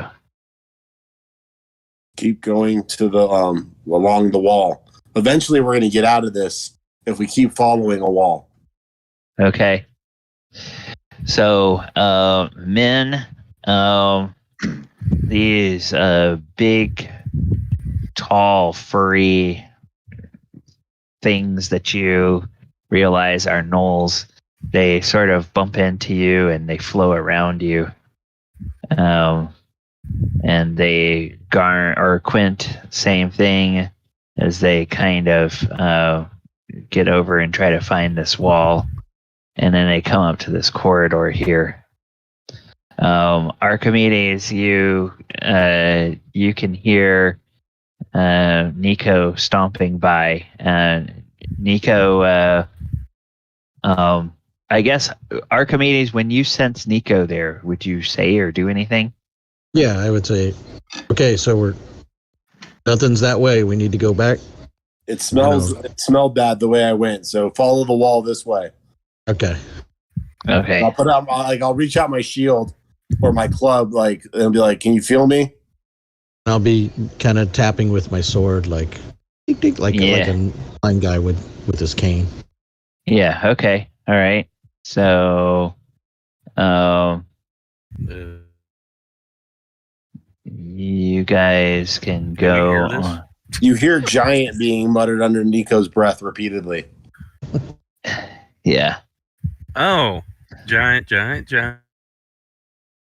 Yeah. Definitely. There's something that must be wrong because he's. What I would want to do is shut the door. Like if we know where the door is, we could kind of shut the door behind us, get wherever we're trying to get into. Okay. We would notice that the door is able to be done that way, so that's why I would be trying to fumble around and close the door behind me. That way, if anything comes up from behind us, we'll know by hearing a door open or whatever. Okay. Although we can't see anything, we'll be able to sense something at least. Yeah. So you guys make a dexterity check for me, Archimedes. Okay. No modifier? No. We won't give you a modifier.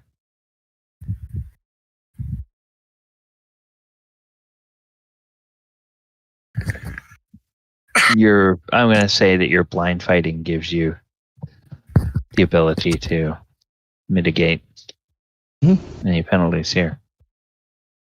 Dexterity, right? Mm-hmm. Cool. Oh, okay. 13, which is less than your 14. You manage to not only close the secret door from that side of the room, but you latch it the best you can. Alrighty. So, all right. So, then, Nico, as you follow the Noel. Make a sound off check. Is that where we're going to do this? Follow, Up to you guys. I'm just saying giant as I follow the left wall. And eventually I'd hit a tunnel over here. And I'm guessing I would end up here eventually. Eventually you will, yeah. And Standing left, tripping over bodies. Yeah, so these guys will come on out this way. And, the gnolls will eventually come out, and they breathe big sighs of relief as they do. And their fur is all standing up on end, and their muscles are kind of quivering in that way that. Is the chief there? Yeah, the Knoll leader will eventually emerge. So I'm going to hand the Knoll leader the end of a rope, and I'm going to put my club away and just keep my shield out, and I'm going to go back along the wall, like this wall over here, and keep following the wall with a rope and say, hold on to the rope. And I've got 100, I believe I bought 100 feet of rope. Okay, so you guys can all hear.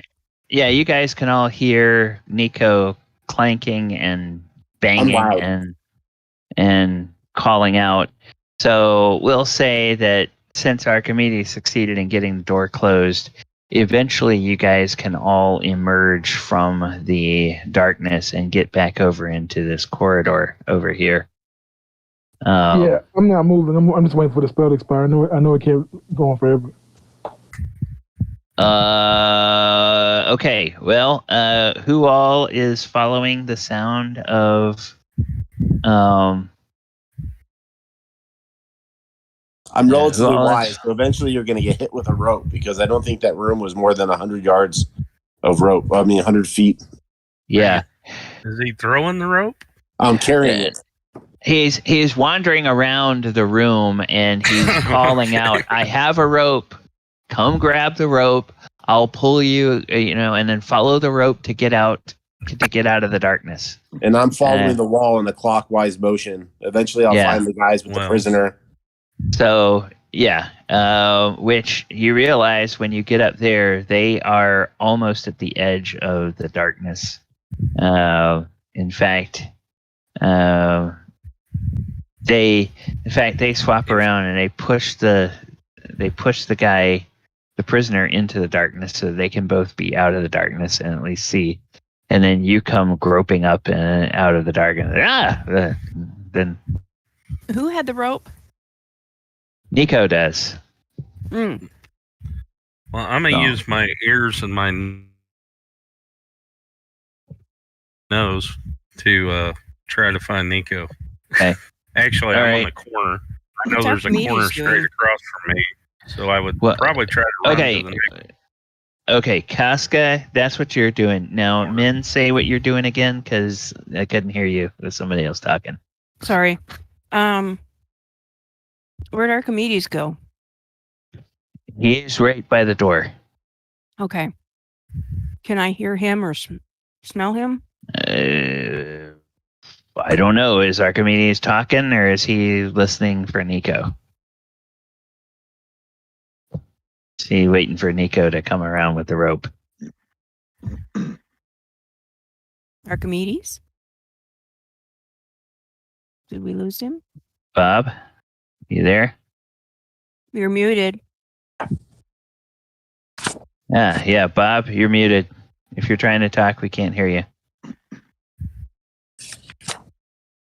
Okay, well, anyway, then I guess I'm just going to listen for everybody else. And Hey. I knew I was right next to a corner. Okay, so I'm gonna here's what I think I've heard people doing. Garm is keeping his mouth shut, standing still in the middle of the room, not doing anything. So the only way he's going to get this rope is if Nico somehow finds him and bumps into him. Quint, what are you doing? You're hearing Nico telling people he's got a rope.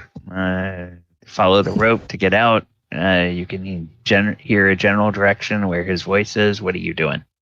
Yeah, I would either follow the rope that he's got, or I would have tagged along with the Knolls when they ran over me on their way to. Oh yeah, me too. It was kind of like, I originally was saying if the Knolls were walking by or pushing past me, and this was of course when I was muted and didn't realize it. I said that I would have gone. Then you're out. And grabbed a hold of someone. Okay. Eventually the rope will cross the entire middle of the room because I'm following the outside wall. Yeah. Talon, you were actively looking to try to find Nico and/or the rope, so we'll say you're out. Feeling along the wall. Yeah. Archimedes, Bob, are you back? Yes. Okay. All right. Yes. Then, what are you doing? Watch, this takes almost an hour, and then as soon as we have everyone out, the spell goes away. Well, yeah, I would try to go like to the left, I guess, like what Nico was saying, but I would want to end up at the far end with the gnolls. Okay, so out here where everybody is gathering, or well, that's where I would to get out of it or whatever, and then I would want to end up over here. Okay. Up here. All right. Oh, go into the next room. Yeah. Okay. All right. So up there. Yeah, Nico. When you come by, they now have the armor pulled off of this guy. They've got. Yeah, are we interrogating him in this room, or is it going to go to that room? He's probably with the other gnolls. Okay, so Nico. Yeah. Let's go back to you for a minute. When you find the two gnolls with the prisoner, do you want to get them out to where everybody else is, or do you want to take them north into where you killed the bugbears? I'm going to help them get out to where everyone else is. But with the prisoner, I'm a medic, and I can do this like the non-lethal damage, like with like a blackjack, knock him unconscious, make sure he's not dead or hurt. Because I can do first aid on them to make sure the damage isn't permanent, and then help to have the gnolls hold on to the rope and lead them back to everyone else, and then I'll go back to doing the circle with the rope again until we find everybody. Okay. Archimedes, about the time you get out there, you see Nico making plans, and then they disappear back into the darkness going the other way. So that apparently is not the plan to go that way. So they all wind up going over here. So I end up here again, but then I'll go back out and do it again. Okay. And then I guess Archimedes, you would then follow them out to where everybody else is. Okay. Yeah, if everybody's going to end up over here, then that's where I'll end up. Okay. So when you come back out here, Nico, you do a head count. Yep, gnolls are here. Yep, Min is here. Quent is here. Archimedes is here. The guard is here. Talon is here. You're here. Seems like we're missing. Take another count. 2, 3. Yeah, they. Oh yeah, the guy with the darts. The guy with the darts isn't here. So I go back. I'm going back into the darkness for Garm, and I do the same thing. Eventually, the rope will hit him because I'll be like, it's like how diameters are measured. Okay. All right. So Garm, eventually, this something, a long strand of hemp.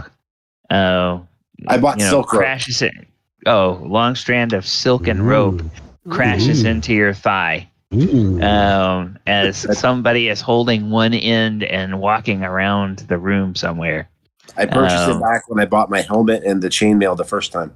Okay, so Garm, what do you do when this silk rope hits your thigh? And you hear someone saying, "Follow the rope," because I've been saying that while I keep going around the room. Yeah. Jump over it. Over it. Okay. Jump over it. I need to. I'll follow it. Okay. All right. So Garm is out. Okay. It'd be a 50-50. He goes over to Nico. Yeah. Now, You guys get out there and you wait a while. Do we wait around or go around? I don't know that he followed the rope, so I'm still looking. No. You see him. You see him. Yeah. All right. So, or if you don't see him when you come back out the next time, oh, there he is. Okay. So he's out. We got all the smelly stuff. It won't make a difference in terms of actual hit points because it's past the time limit for it. But I'll do first aid on all the gnolls and myself and everybody. Okay. Just all right. Narratively, I'm a medic. All right. So you guys initially operate under the presumption that this is a darkness spell. An hour goes by, and the darkness is still there. Another hour goes by, and the darkness is still there. Third hour goes by, darkness is still there. Is this a short rest? Well, I mean, I don't know. Eventually you start to realize, well, wait a minute. Maybe this isn't just... I think we'd be waiting like maybe 10, 20 minutes, 30 minutes, and then I'd be like, hey, we're wasting too much time waiting. Can't we just go around the other way? Party? Ellis? Lady? Oh. I'm surprised my cat eyes cannot see. Well, it's magical darkness. I know. It's just she's kind of like. All right. So Nico remembers that we pushed the that one captain and the sergeant, the ones in plate mail, up against the wall on the far side. And it'll take a minute to get over there, but I'm like, hold on to the rope. And then I take the rope, and you don't hear me say anything. I'm like, you all okay with like me going over there? And I'll tie the rope onto the bodies, and we drag them back because they might have clues.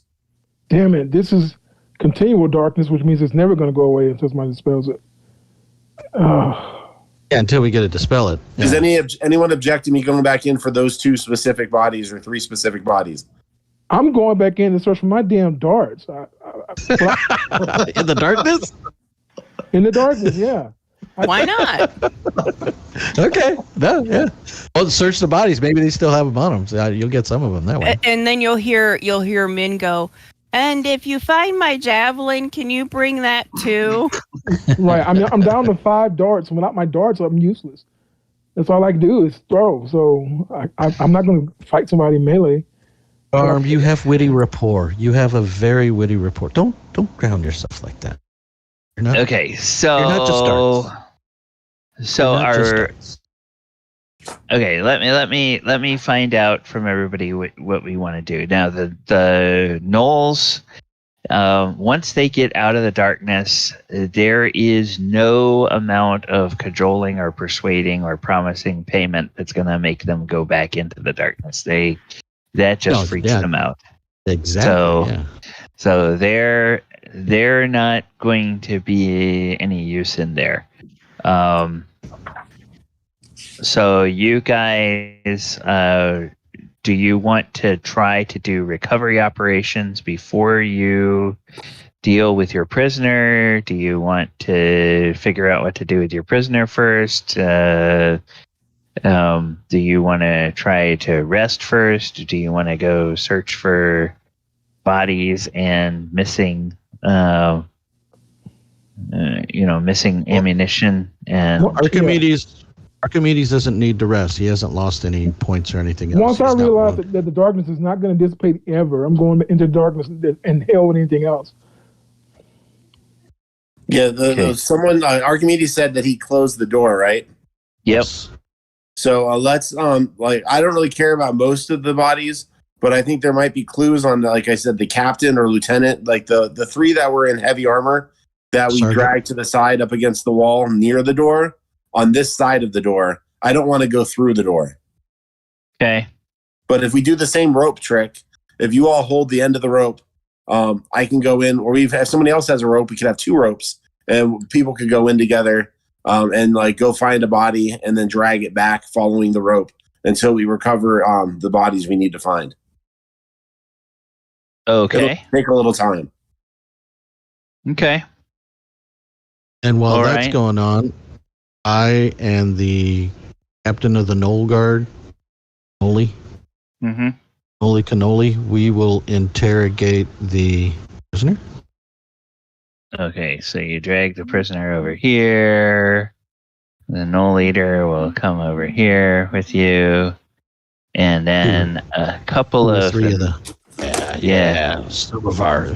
I need a Vito and a Guido and so that is, he'll come and just sort of look menacing at the at the prisoner. Okay, so after a while he goes up now. Garm, I'm going to give you a chance to roll in a few minutes, but we're going to spend some time with this interrogation before you start rolling to find out how long it takes you to find your darts. So, Archimedes, you get the guy, he eventually comes to consciousness. What do you say, or what do you do? Arms crossed, looking down. I guess we just got him sitting like right on the ground, right there. Cornered up on the corner. Yeah, so his. Now we're looking at him menacingly, and now it's time to talk. I'm gonna glare at him unblinkingly. And he says, "Explain the plan." You'll get nothing from me. Look at the knoll. Do what you do. And one of the gnolls grabs his arm and begins twisting his arm. And he twists it and he twists it and he twists it, and then finally you hear a pop as he pulls it out of he pulls his shoulder out of his socket, and the guy screams, "Ah!" And he says, "What's the plan? What was your plan?" I won't tell you anything. If I talk, they'll do worse than kill me.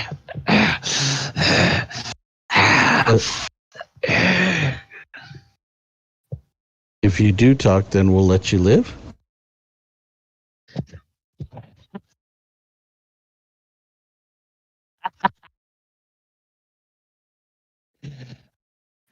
There's nowhere I could run. They couldn't find me. The goddess will come for me if I talk. No, just cut my throat. Be done with it. Oh, well, then that would be just way too easy, wouldn't it? So then, he is our way to get them to come to us.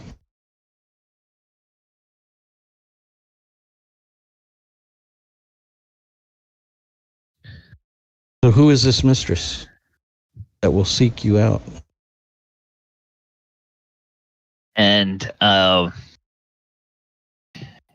he laughs and he says, "Find Lareth, ask him.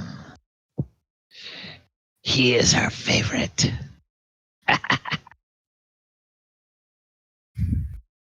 She won't like that you have scarred him.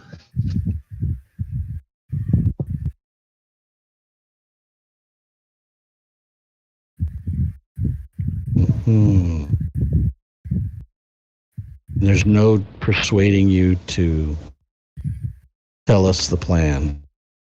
Not even life?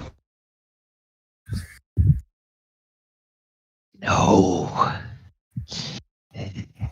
You don't understand. If I talk and you kill me, they would find me and they would raise me just so they could torture me. and not let me die again. I will never tell you. It's like we just need to kill him. Or you can just let me sharpen my claws He's been on him. tenderized. I bet that meat's nice. We could use him as bait.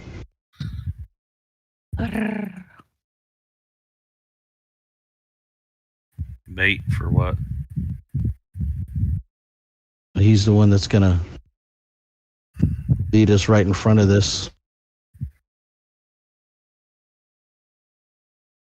As long as he's with the gnolls. I mean, he could also be gnoll food. He wants to die so bad.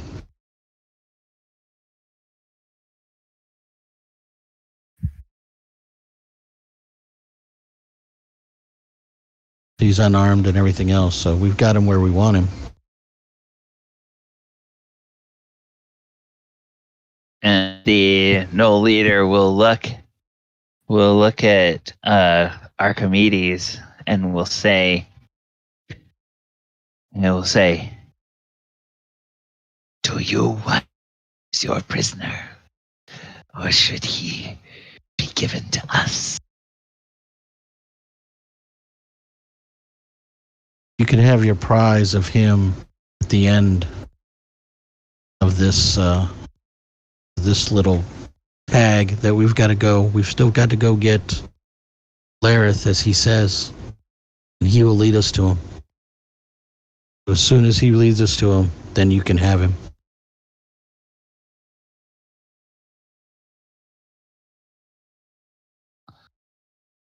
And the gnoll leader will say, "There is another way out." Really? Right?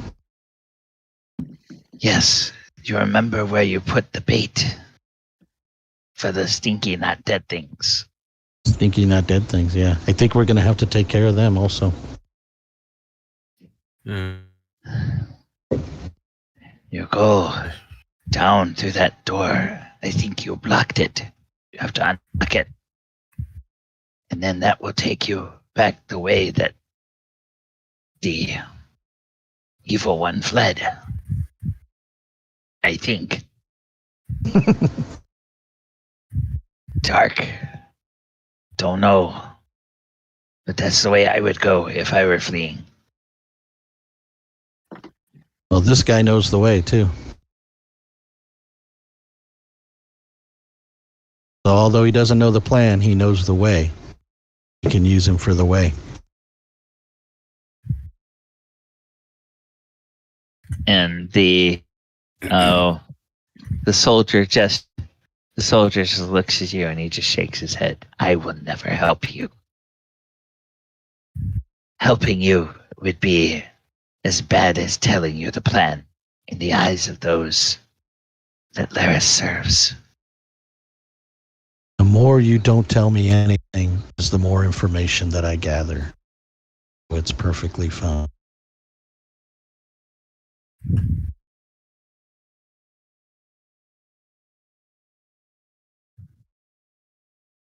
Question me all you want. Torture me if you will. But I will not talk. Okay. I fear Lareth and the goddess he serves far more than I fear any pain or death you and these creatures could inflict upon me. Well, see, we're keeping you alive to throw at his mercy. Either way. That's all you are.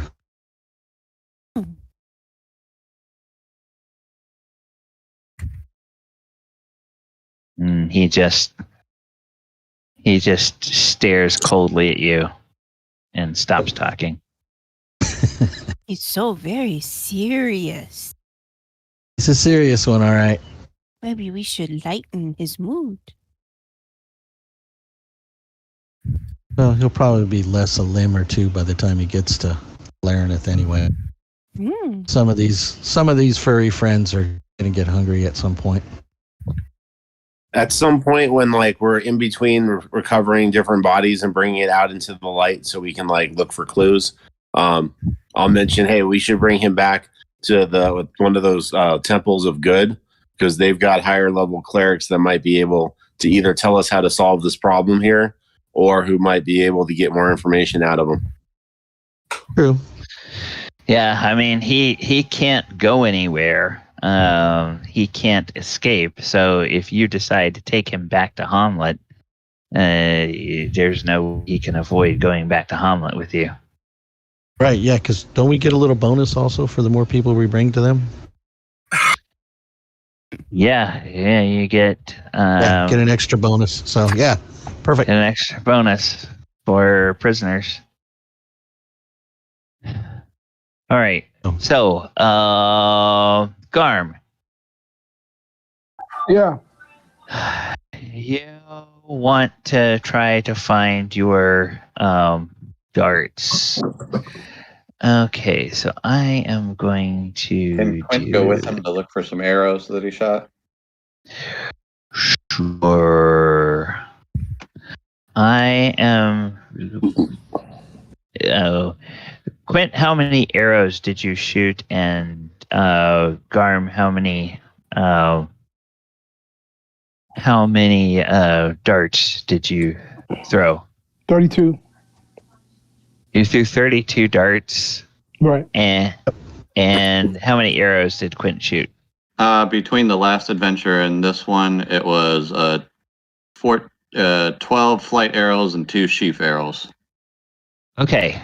All right. So, I'm going to say that you guys, instead of having a 50% chance to recover the ammunition, you have a 10% chance, and that reduced chance is the chance that while you're looking for it, you accidentally wind up stepping on it and breaking it or rendering it unusable. Okay. So you can 40 or lower. No, a 10 or lower on a D100. So roll a 10 or lower to find it or to break it? No, a 10 or lower to find it and recover it.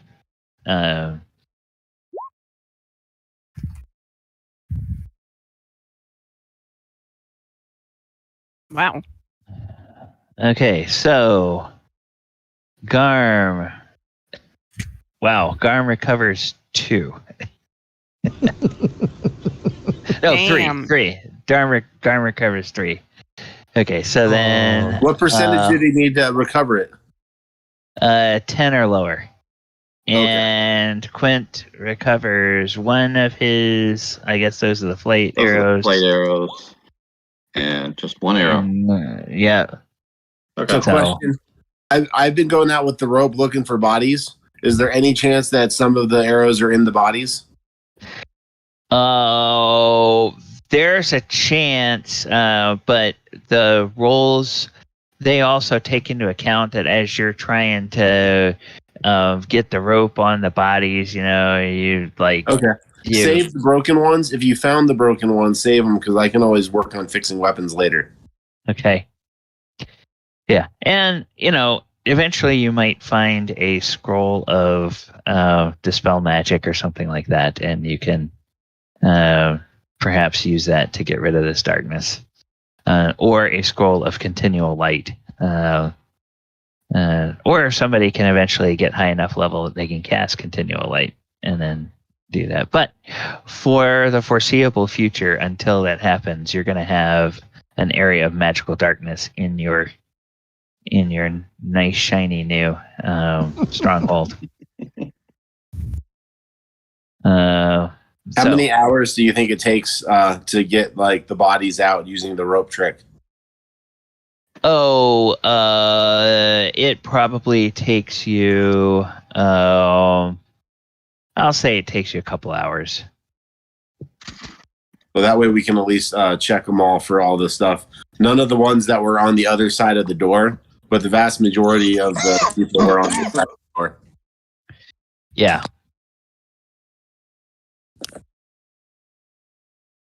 So I'm gonna say that if somebody was looking for arrows, if they want to do, there was 10 arrows out there also of Archimedes. If they want to take another set of 5 Quint, to see if they grab any more, then Quint, you could, roll 10 more. Yeah, that's fine. I'll.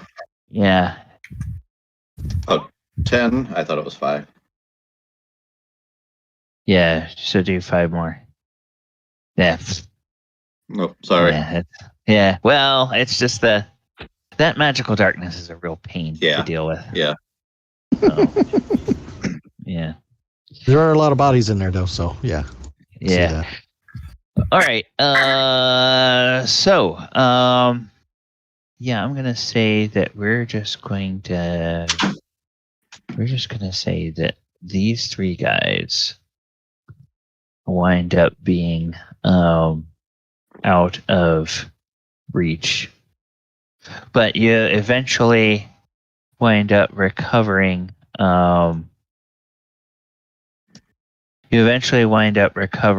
Let's see, 1, 2, 3, 4, 5, 6, 7, 8, 9, 10, 11 guard corpses. 8 are normal, 2 are sergeants, and 1 is a captain. And you guys were looking to see what maybe is on the bodies of the captain and the sergeants. The 2 sergeants have chainmail and before shield. we sell it, I can fix a lot of this stuff. Huh? I was just saying, whatever's damaged for the armor, weapons, and shields, I can fix it up. Yeah. Yeah. Okay. So we deal with that when you guys get back to town.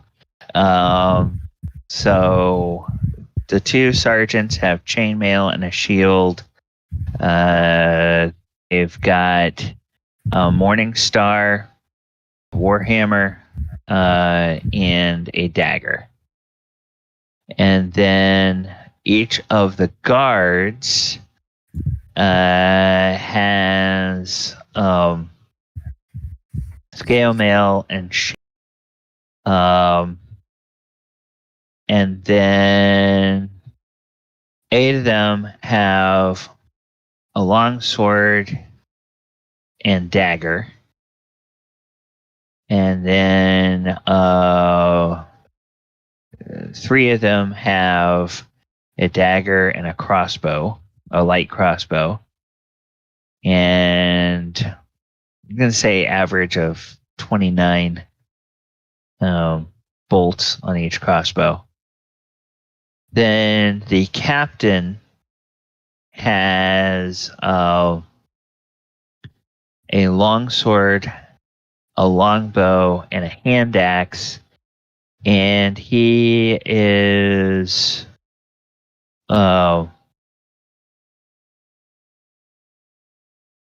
he's wearing plate mail and has a shield. He also has they also all have little pouches on them. And the okay. So the guards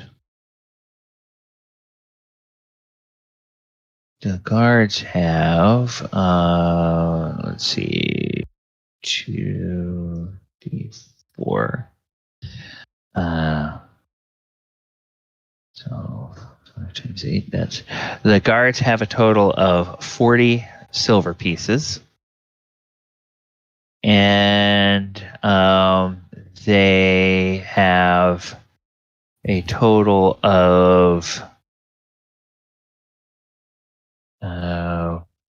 okay, so 1d4.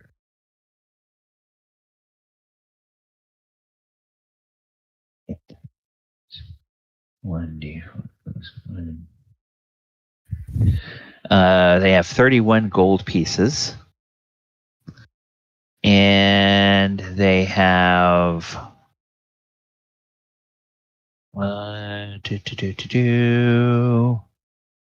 Oh wow, okay, so these guys actually get paid pretty well because they also have some platinum on them. So they have a total of 22 platinum pieces. So guards have 40 silver pieces. Let's say 22 gold pieces and whoops. And 31 gold pieces and 22 platinum.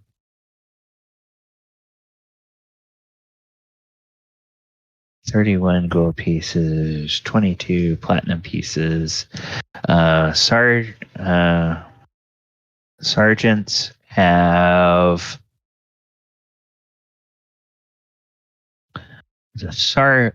each sergeant has a gold neck chain of office that's worth 50 gold pieces. Nice. 50 GP each. So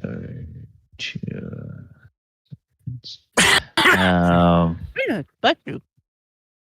They also have a total of 10. And the sergeants each have 5 platinum pieces, so you get 10 more platinum from the sergeants. And then the pouch that the captain has is slightly larger.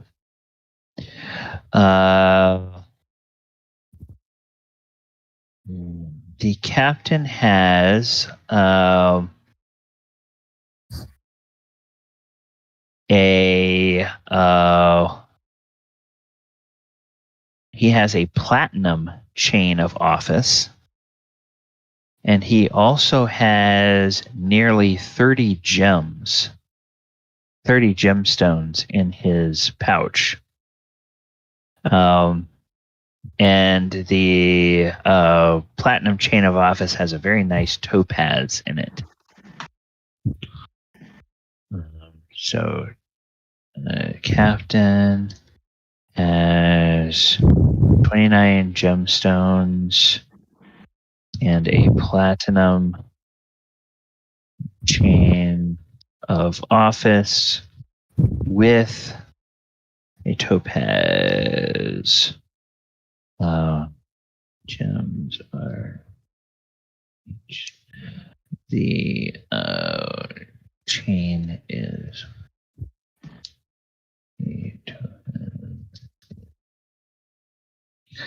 all right, so the 29 gemstones, I figure with all the time it's gone by, Talon will have plenty of time to appraise it. Each of the gemstones is worth 100 gold pieces, and the chain, the platinum chain by itself is worth 1,000 gold pieces, and the topaz that's set in it is worth 500 gold pieces. So it's a shame that you couldn't get the leader, because if the captain had that, just imagine what the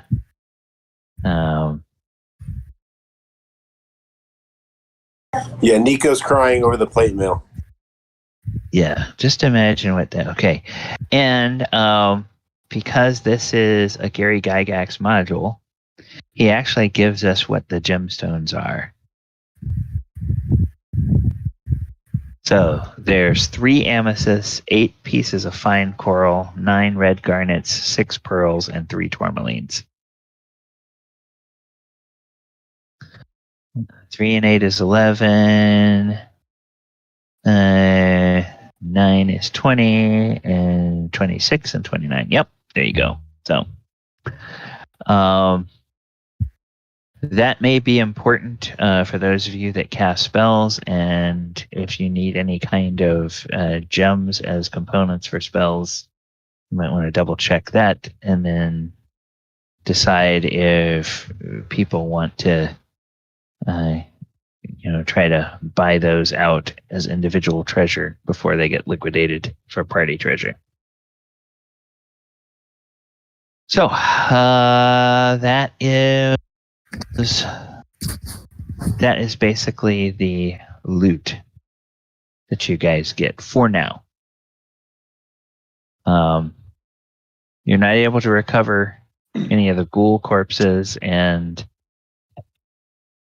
they probably wouldn't have anything worth that you would want anyway.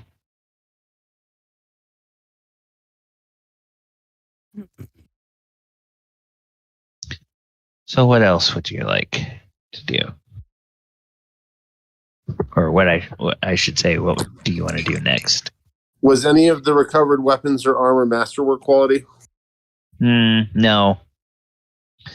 None of it is. It's well made, but it's not masterwork. And unlike the brigands, these guys show sort of a military discipline in the way they look after their weapons and their armor. So it's all kept in good condition, and you can tell that there's evidence that the armor has been repaired, and the blades are nice and sharp, and looks like they get regularly oiled and polished and things like that.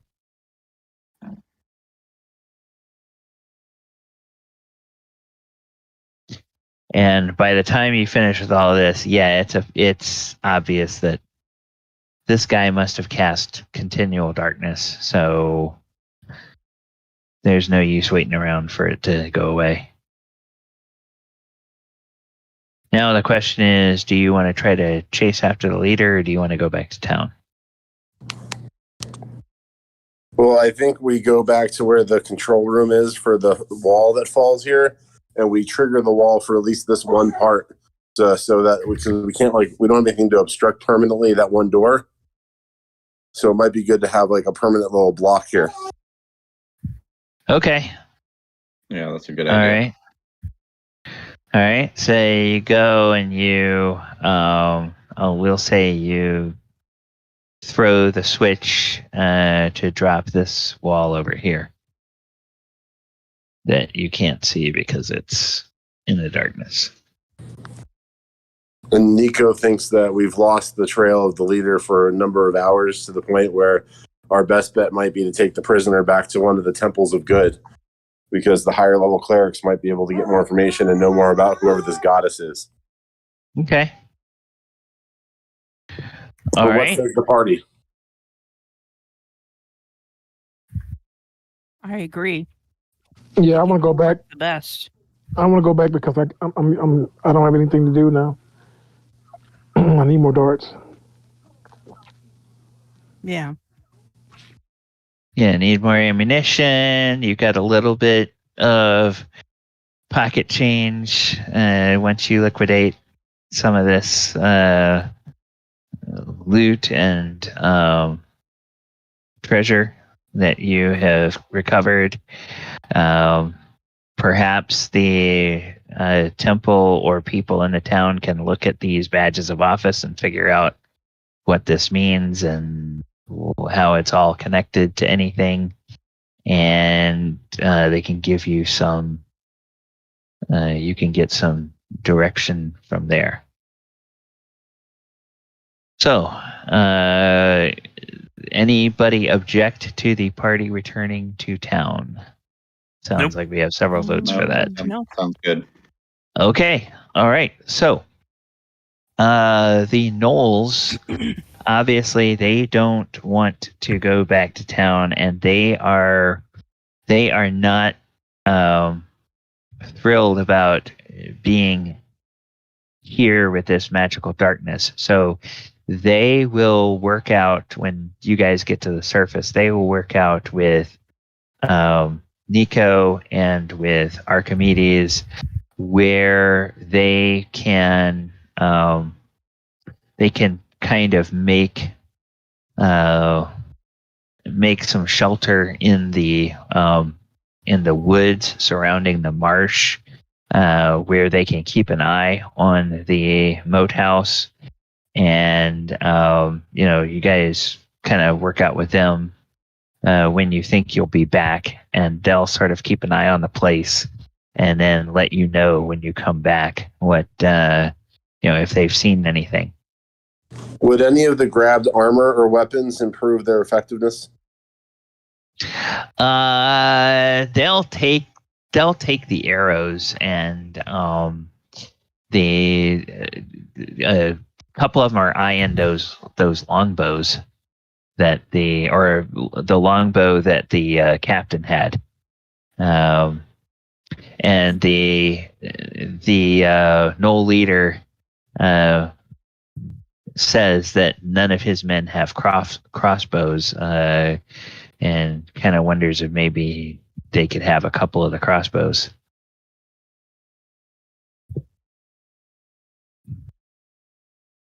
Sounds good to me. Yeah, that's fine with me. Okay, all right. So I would have you have them go through and outfit themselves from what they want to use, and then we'll take the rest, unless somebody else in our group wants the captain's longbow instead of their short bow or something. But let them outfit themselves before we go south, because there are they're like hired guards for us. Okay, and I'll just reflect that in the treasure and experience for this week. All right, so last thing before we wrap up for this session, let's go back to the village of Hommlet. Okay. So, you guys wind up making your way back to Hommlet, and you first go to the Inn of the Welcome Wench, Can we stop at the temple first and drop off the prisoner? Oh, okay. Yeah, you could go up here to the temple, drop off the prisoner, and the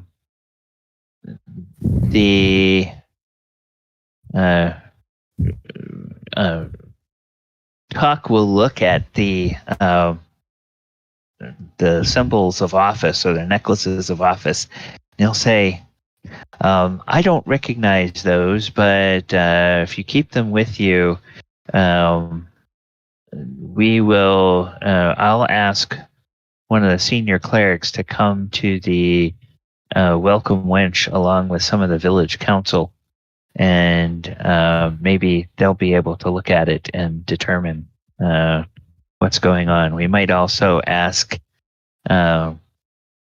Rufus and Byrne to see if they recognize any of that from their adventuring days.